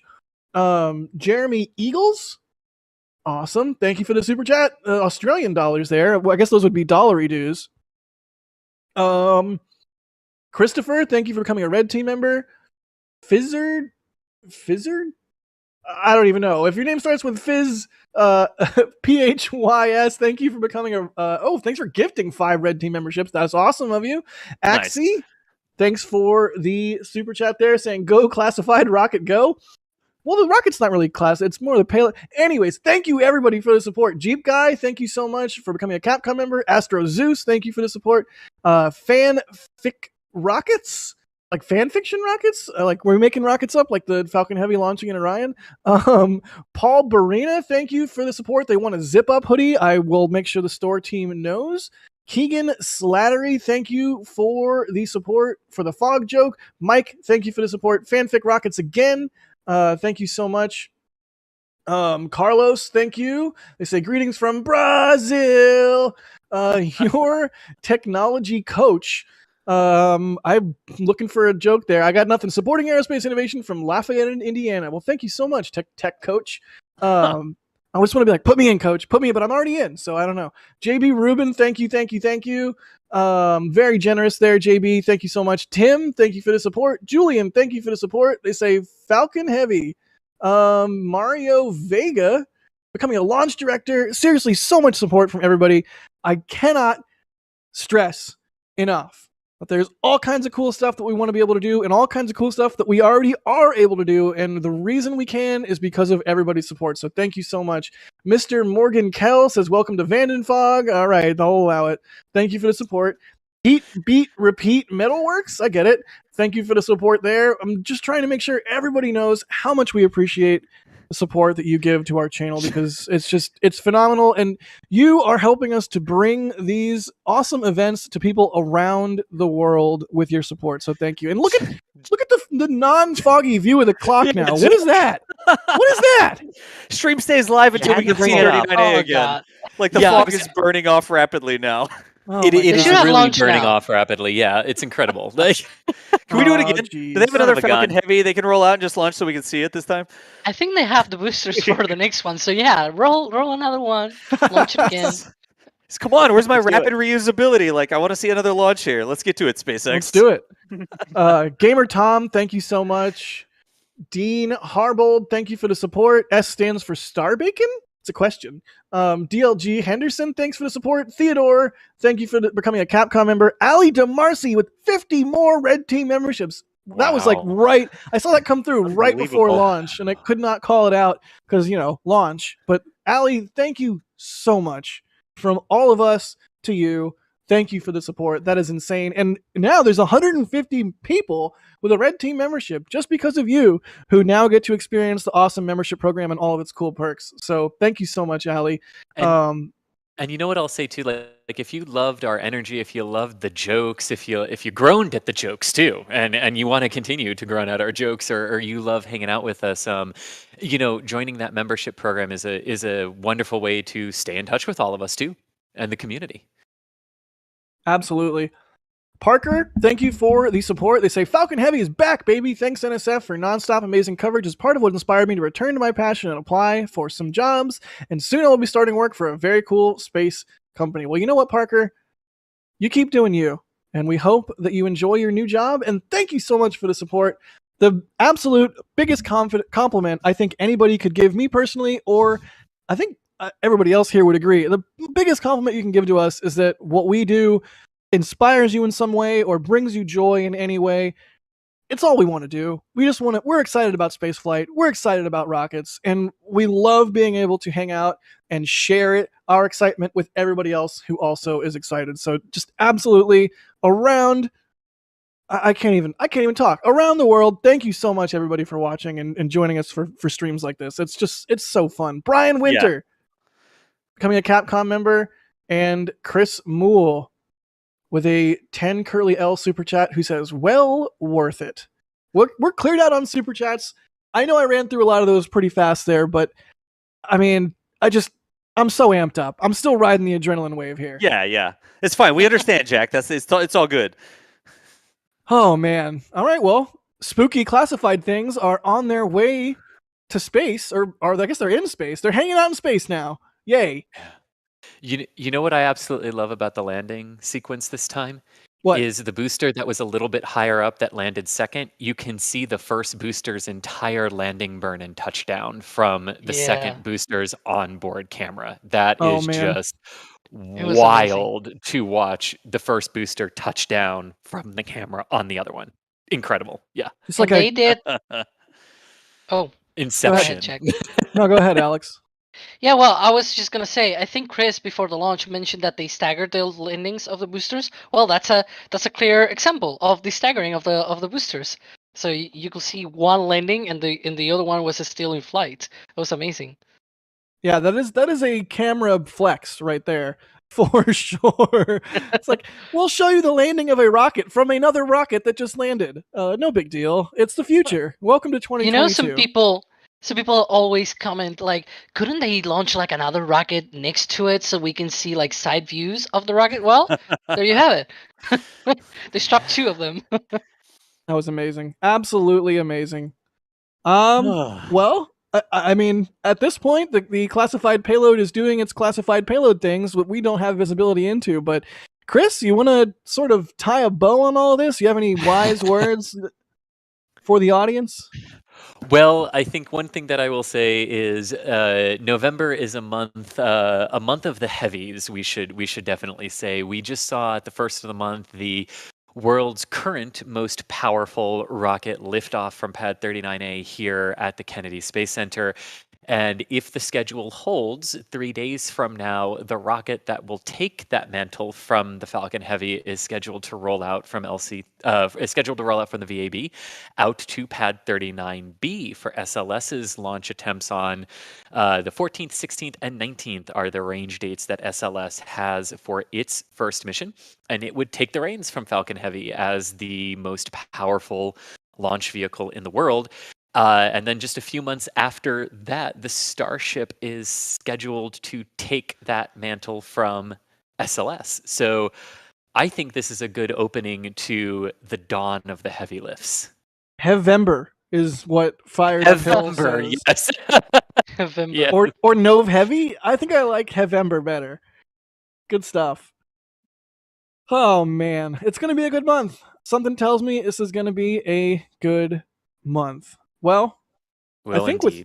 I think with that, we will throw y'all over to Space Coast Live. That's our 24/7 live stream of all things Cape and space. And you know, you don't have to stay here. Wait. No, I butchered it. You can't stay here, but you What? What? What? You do it. Somebody else do it. Jack, Come wouldn't on. you just rather trust the butcher?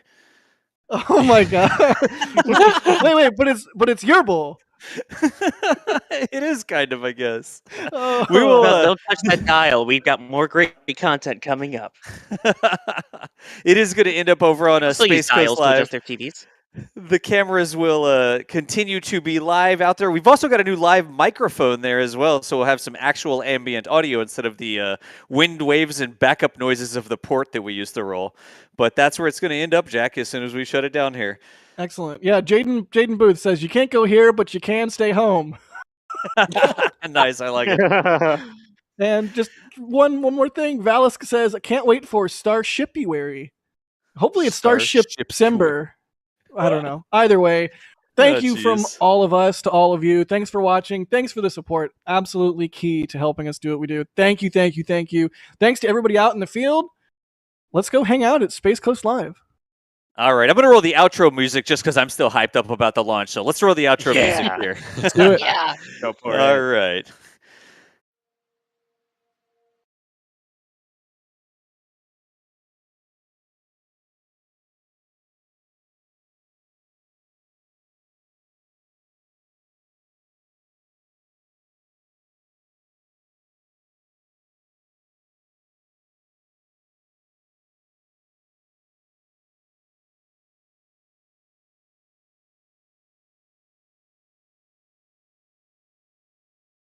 Thomas in chat says rip outro. I don't know. It's busted. Whatever. Hey. Anyways. We'll just I turned the mic so we could sing it. Yeah. Yes. All right. Later, nerds.